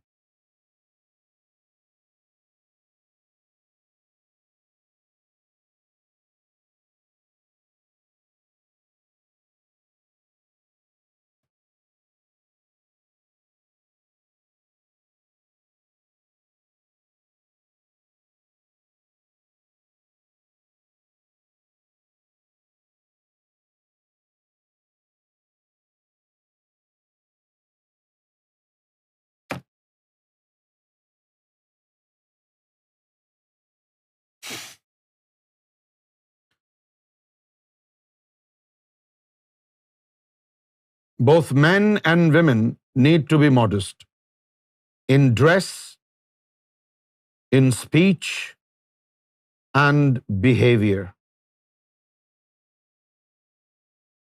And avoid encouraging sexual attraction from people other than your spouses.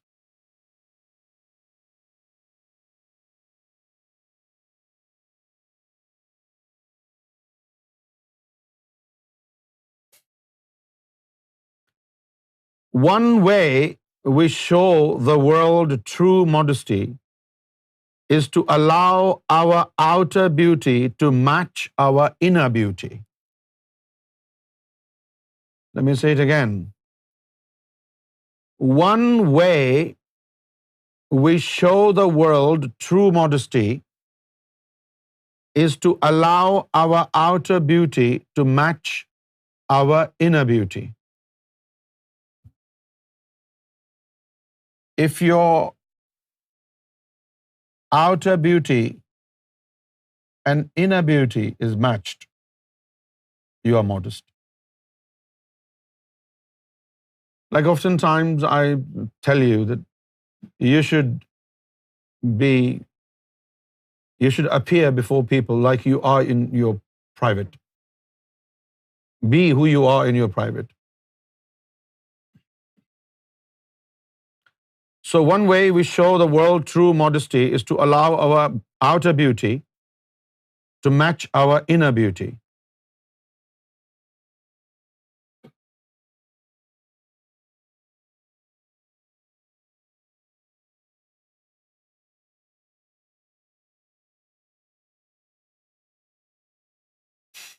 Now,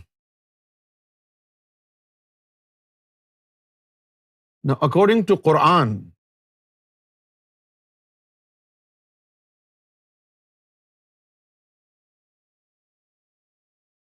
Surah Nur, ayah number 30. قُلْ لِلْمُؤْمِنِينَ قُلْ لِلْمُؤْمِنِينَ Tell mu'mineen يَغُضُّوا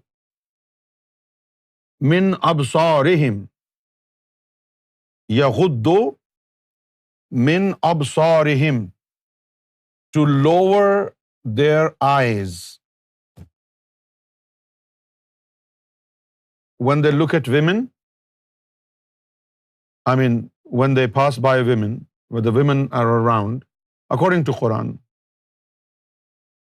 قُلْ لِلْمُؤْمِنِينَ يَغَضُّوا مِنْ أَبْصَارِهِمْ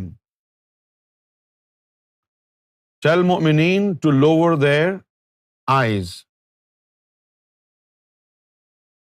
يَحْفَظُوا فُرُوجُهُمْ and guard their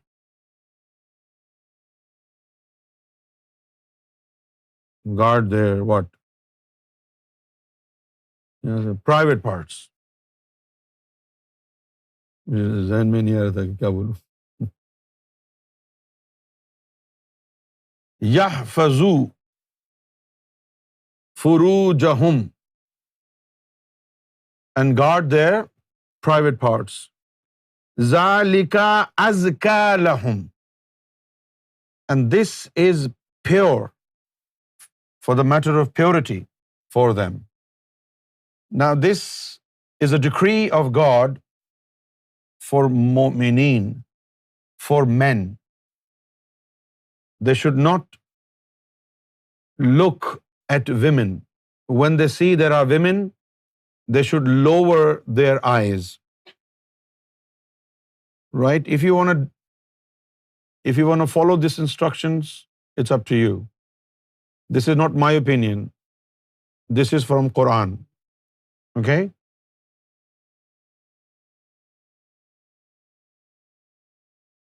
So this was the divine instructions for men. And for women, وَقُلْ لِلْمُؤْمِنَاتِ يُغَضَّضْنَ مِنْ أَبْصَارِهِنَّ and tell mu'mina, mu'min women, to lower their eyes.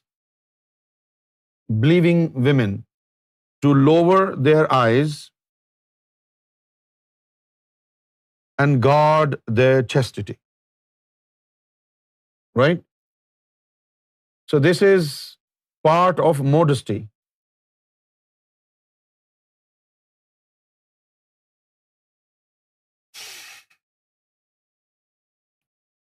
We can debate on this.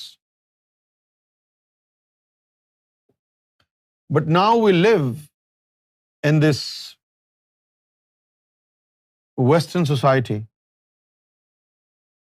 where we are taught at schools and colleges that when you speak with somebody, when you talk to somebody, you need to make an eye contact. Right? If you do not make an eye contact, it means something is fishy. You have no confidence. Number one, either you have no confidence or you're lying. Right? So again, even if you look somebody into their eyes, but your intentions are different, everything depends on your intentions. If in the West, if you live in the West, if you live in England, America, Canada, and whenever you see a woman, you lower your eyes, women will be scared of you. They will think you might be a terrorist.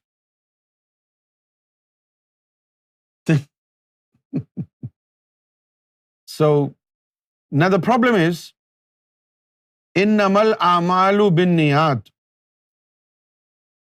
Your actions are dependent upon your intentions. Right?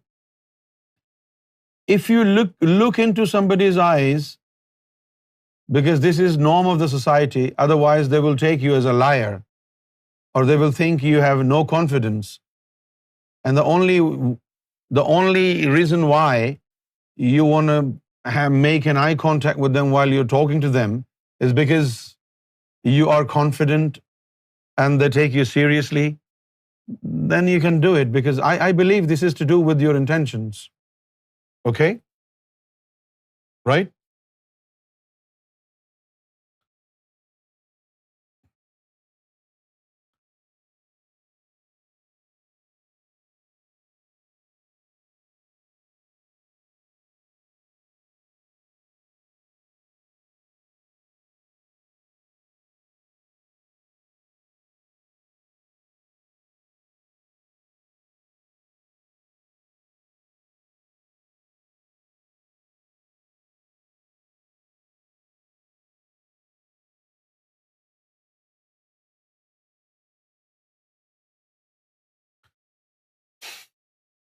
Your dress code is also an integral part of modesty. According to Islam, a woman is not allowed to show her chest, right? A woman is not allowed to show her bosom. It's not permissible in Islam. And one spiritual aspect of this is because in women, their chest is the place where their latifa nafs is stationed. So if their chest is revealing and people look at them with dirty eyes, you will absorb more nar, more fire from passerbys, and it is not good for your own sake. Right? So Islam especially is very strict upon covering your chest. And if it is revealing, honestly, without being religious, it looks very cheap. It doesn't look nice. Okay? According to Islam, I'm not forcing you to do it. If you want to go naked, it's your life, you can do it. But as part of Women's Sufi course, I'm giving you my suggestions and what the holy books suggest. Now, according to Islam, a woman should dress up modestly. And what is a modest dress? Your chest must be covered fully, right? And your legs should be covered, your arms should be covered. Okay? From your neck, from your shoulder to your ankle, your body should be covered according to Quran. You don't believe it, throw away the book. If you don't believe in that book, don't call yourself Muslim. Simple as that. I'm not asking you to do it. I'm just telling you what the Quran says, okay? If you follow Islam, if you claim to be a Muslim, then follow it. If you say, no, I don't believe in this, it's up to you, right? Now, let's see what Bible says about the dress code.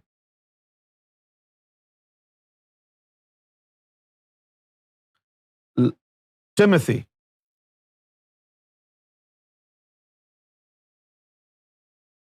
Verse 9, Timothy in Bible. Likewise also, that women should adorn themselves in respectable apparel, with modesty and self-control, not with braided hair and gold or pearls or costly attire. So Islam was less strict in terms of gold. Islam allowed women to wear gold, but Bible doesn't. Wow.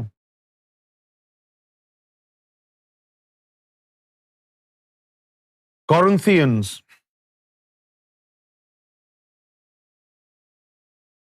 do you not know, the Bible said, do you not know that your body is a temple of the Holy Spirit within you?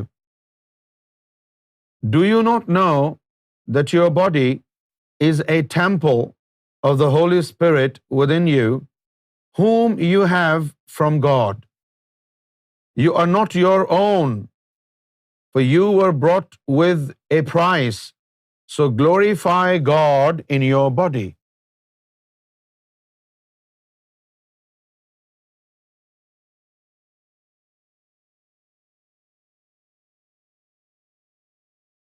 And then Bible said, Proverbs 31:30, charm is deceitful. Charm is deceitful, and beauty is vain. Beauty is vain. But a woman who fears the Lord is to be praised.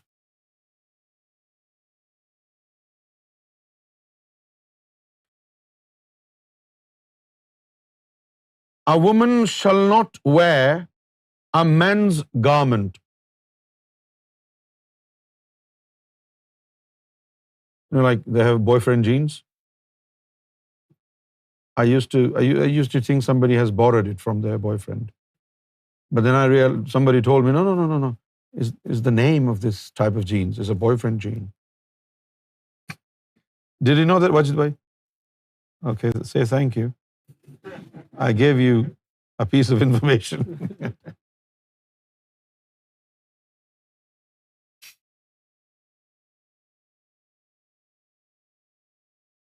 A woman shall not wear a men's garment, nor shall a man put on a woman's cloak. For whosoever does these things is an abomination to the Lord.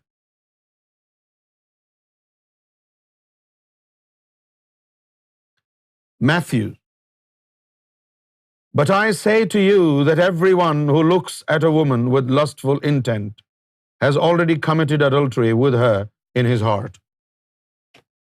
Woo!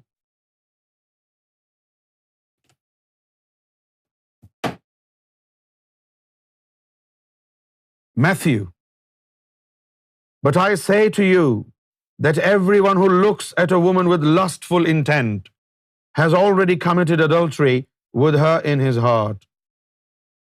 Honest to God, the same stuff was said by Prophet Muhammad. Same stuff.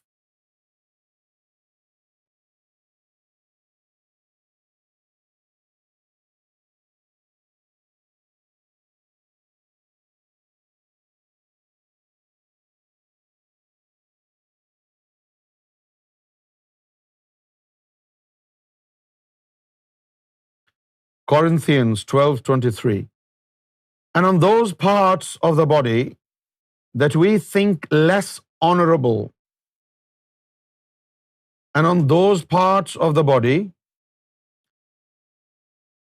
that we think less honorable, we bestow the greater honor, and our unpresentable parts are treated with greater modesty.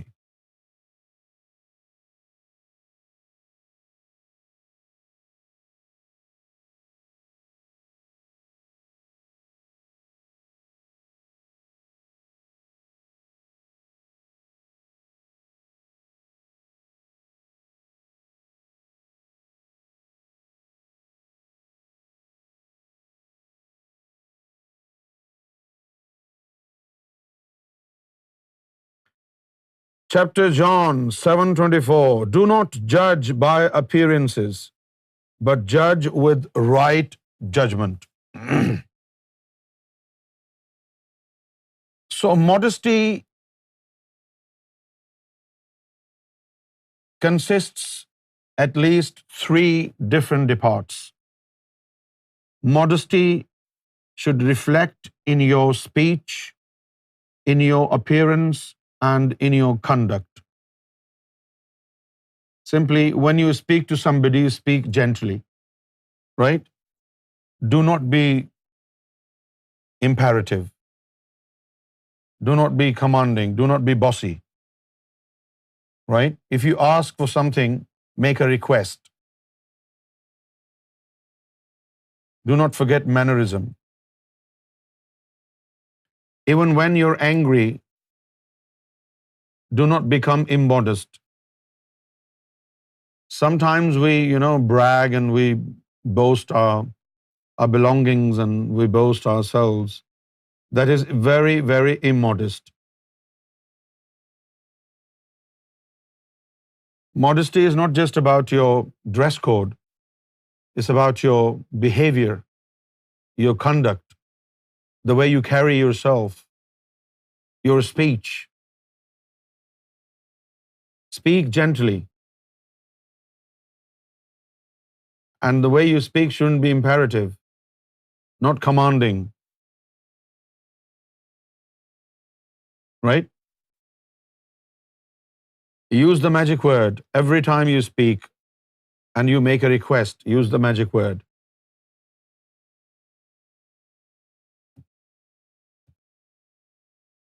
When I came to England to live for the first time, 30 years ago,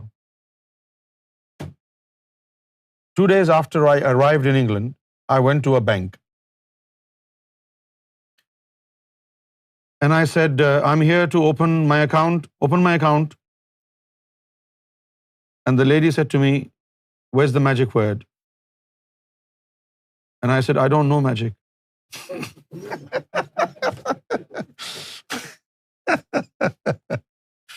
Oh, gosh. And she laughed. I came back home. I didn't understand it. I said, first she said, use the magic word. I said, I don't know magic. And she laughed. Then later on, I found out, please was the magic word. So, when you make a request, please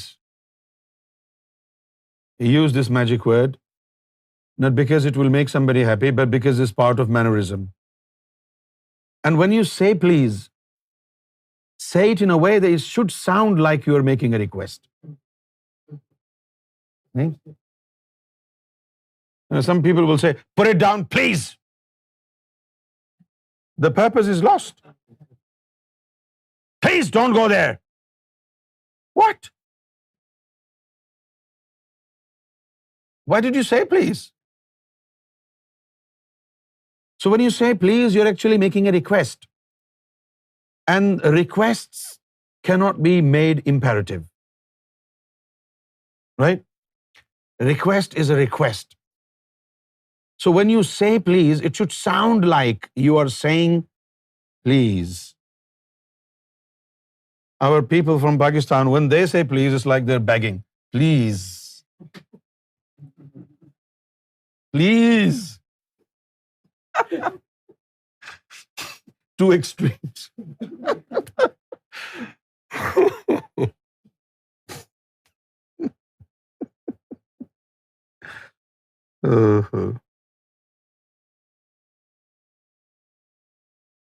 So just use this word, please, as a token of morality, modesty. And when somebody does something good to you, say thank you. Right? Now in England, our roads and our streets are not that wide. So if a car is coming, you have to stop, let them go. right? Generally, if you let somebody go past, they show you their palm to say thank you. But if somebody doesn't do this, I get really pissed. I stopped for you, I let you go, and you didn't say thank you. Now, I have this problem since I lived in England. Before England, I wouldn't care. Before I came to England, I wouldn't care because we all lived like... In Pakistan, you're going, you would touch anybody and they wouldn't mind because everybody does it. But here, if you push somebody like this, they will beat the crap out of you. It's mannerism.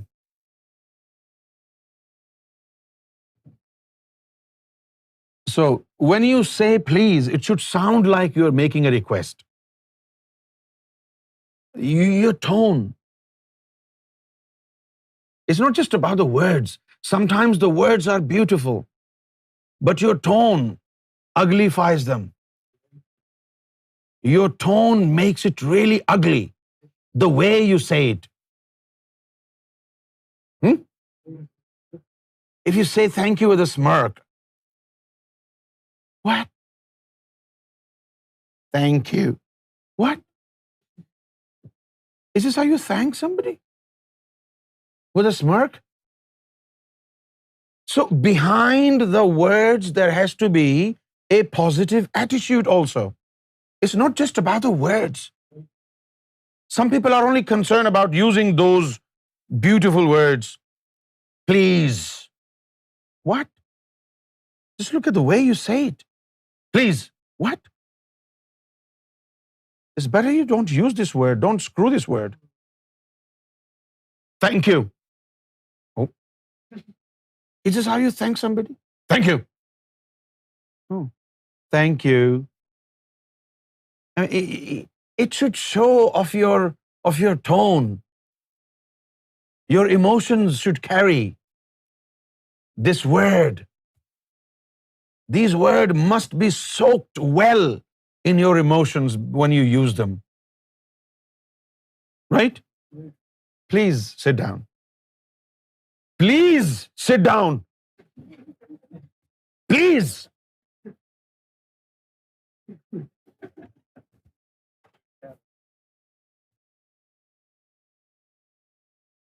I mean, you're using the word, but through your behavior, you are depicting something else. An exposition of your anger. So if you're angry, please don't use these words. If you're angry, then you can swear at anybody. At least you can save these words.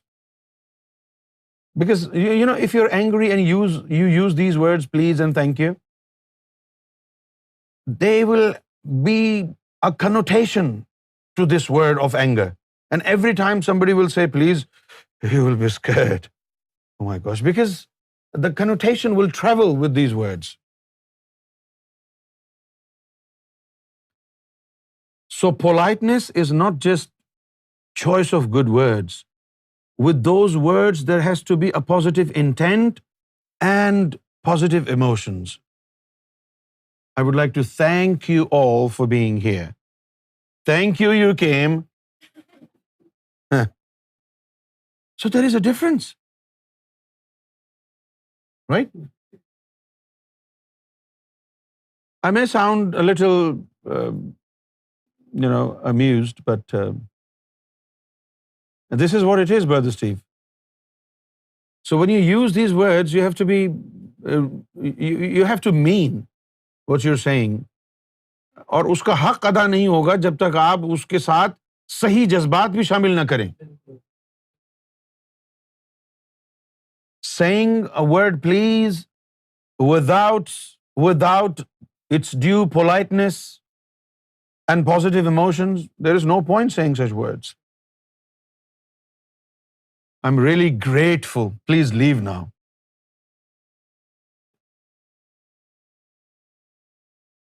It's like you're smacking somebody on their faces. Please leave. Please.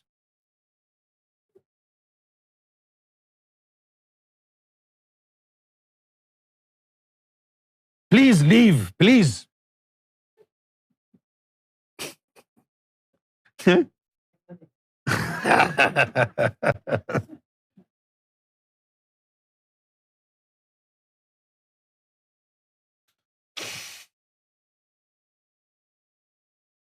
So, in a nutshell, modesty is keeping within measures. What is it? In anything. Keeping within measures. And avoid the encouraging of sexual attraction in others. Now, some people, a lot of people, not a lot, a majority of people, their dress code is inappropriate. And actually, when a woman dresses up indecently, although they say this is my body, this is my life, and I can do whatever I want to do with my body, you're right. But do you know, the way you carry yourself may affect others also? What about their choice of freedom? If they don't want to see such things, you're actually leaving a negative impact on them, right? If you are wearing an outfit which is making the other opposite sex lustful, and you're providing them with a lot of temptations, I think you have no right to do that. Right? Well, because we live in a society, we do not live in jungles, do we?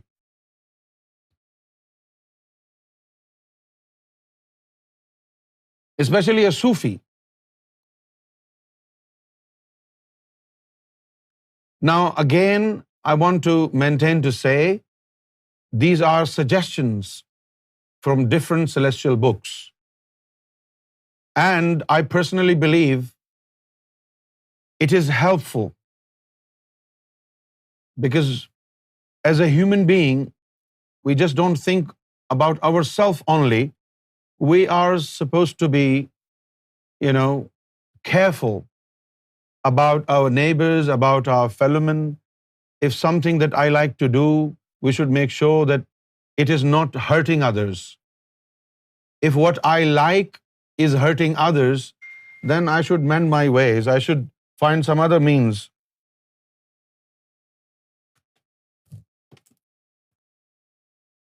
So our dress code, whoever you are, wherever you are, the most important part is in a woman, the curves. The chest shouldn't be bare. It shouldn't be revealing the skin. Right? And number 2 is that women should wear loose clothes. They shouldn't be skin tight. That's all.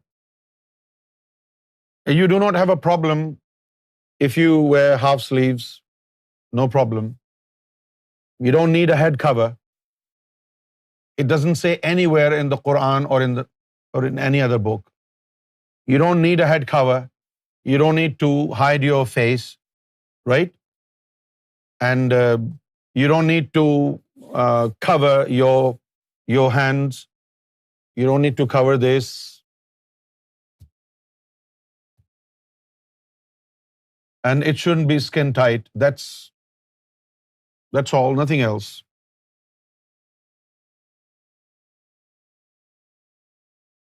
What about leggings? Well, leggings, the problem with the leggings is no matter how dark they are, but when you put them on and when you walk, it's like they're sheer. put some skirt on it if you want to wear leggings. You're better off wearing a jeans than leggings, right? Because the curves of the body are more prominent in leggings than they are in jeans. Am I right, Brother Steve? Right?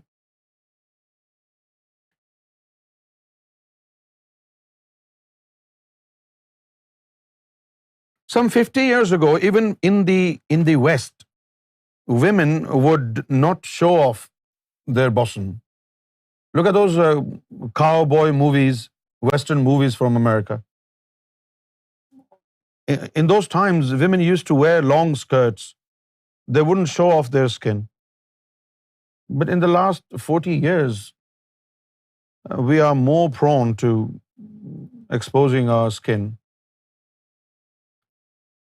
And especially in summer. In summer, you see, both men and women, they want to get rid of their clothes because it's hot. But do you know, wearing clothes in summer is important to avoid from a sunburn.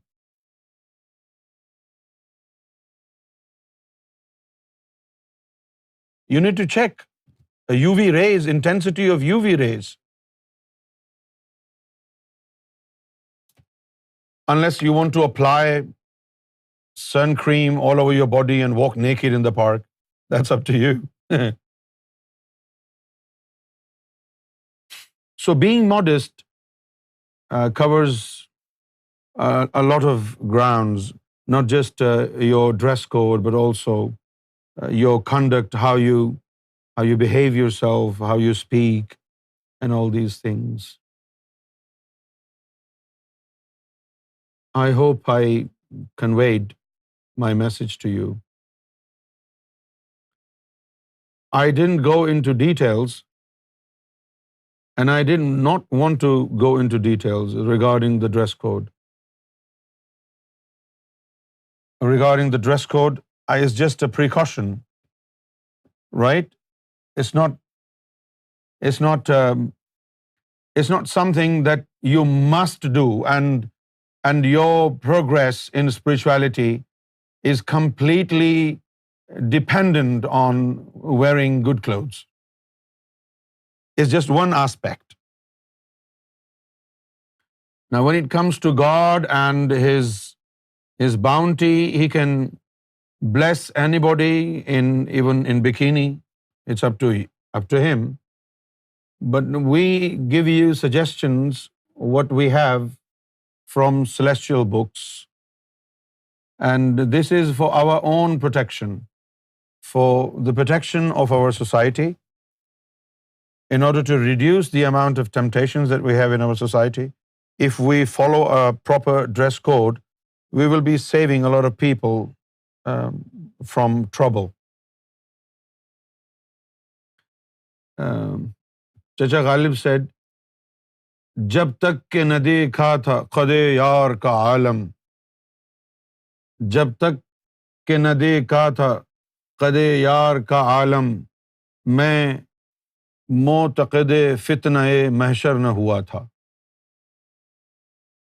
ठीक है ना? If some woman is hiding her adornments, her beauty, maybe you will not be tempted. But if it is out in the open, you will have to resist. Unless you're all nur. When everything in you is pure, then you're okay. Let anybody come and go, you're unaffected. So, any questions in the last minute regarding today?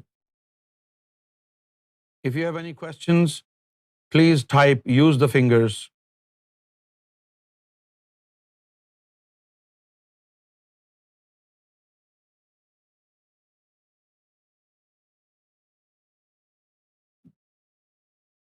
Okay, thank you, Kelly.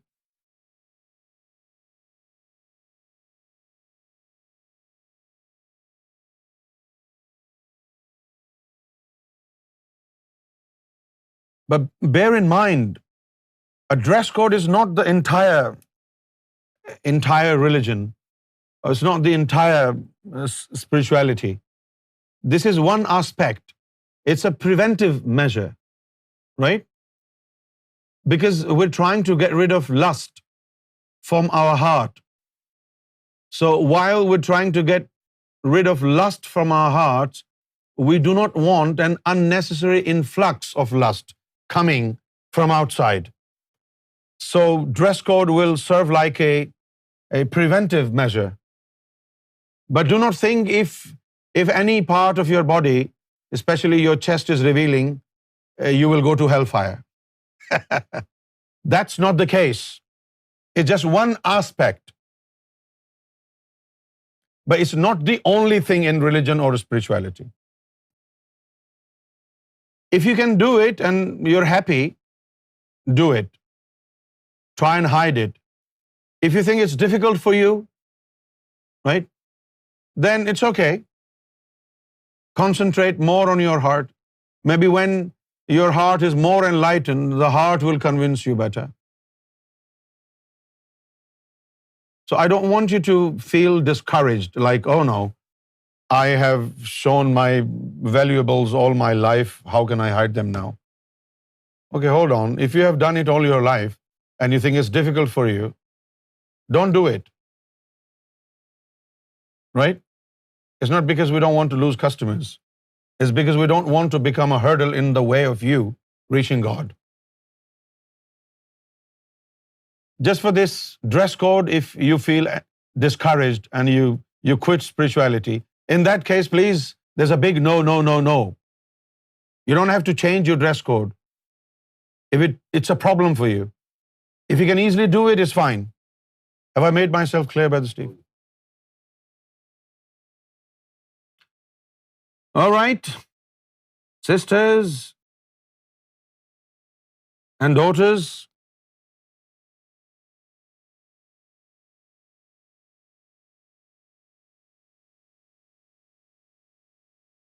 well, not the head, according to the Quran. According to the Quran, Allah Almighty said,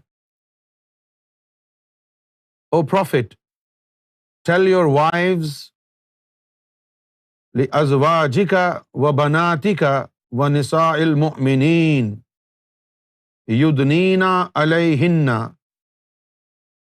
Now this ayah says, O Prophet, tell your daughters, your wives, and mu'minat, Muslim women, to draw their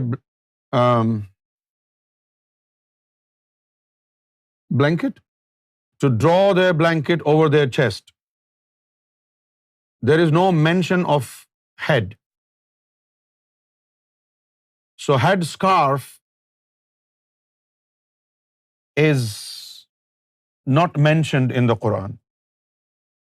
The Quran does not ask you to wear a head scarf. The Quran is asking you to cover your chest, to draw your blankets or whatever, shawl. Blanket to dusri hoti hai.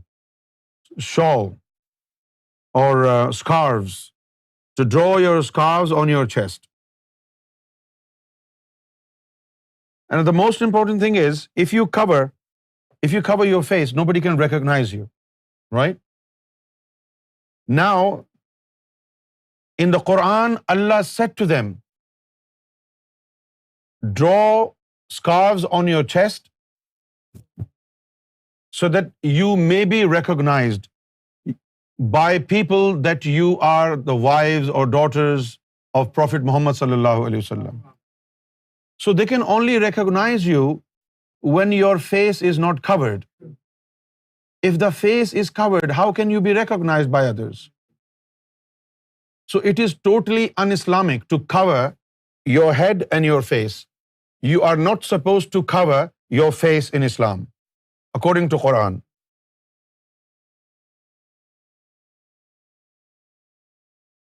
Do men have restrictions? Yes, men have restrictions. But Kelly, like I said, if you find it difficult, then it's okay. It's not everything.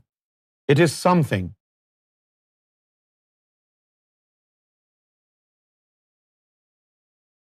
Sufism is very, very delicate and very soft.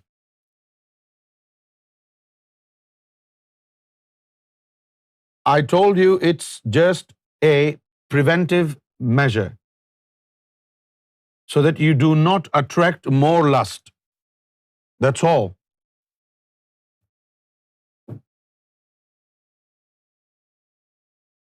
Is it allowed to wear shorts? You don't have to wear anything, my friend. Right? You don't have to wear anything. You can walk around in your birthday suit. But you feel shy, right? So this is in human nature, to hide your private parts. Simple. This is in your nature, in everybody's nature.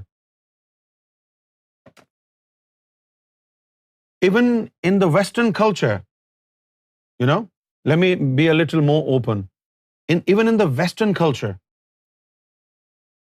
even those women who wear revealing dresses in which their chest is open, but there is a limit there also. They don't want to show off the middle part. They cover it with tape or something. And if that part is showing a little bit of it, it is very indecent to some people. So they have their standards.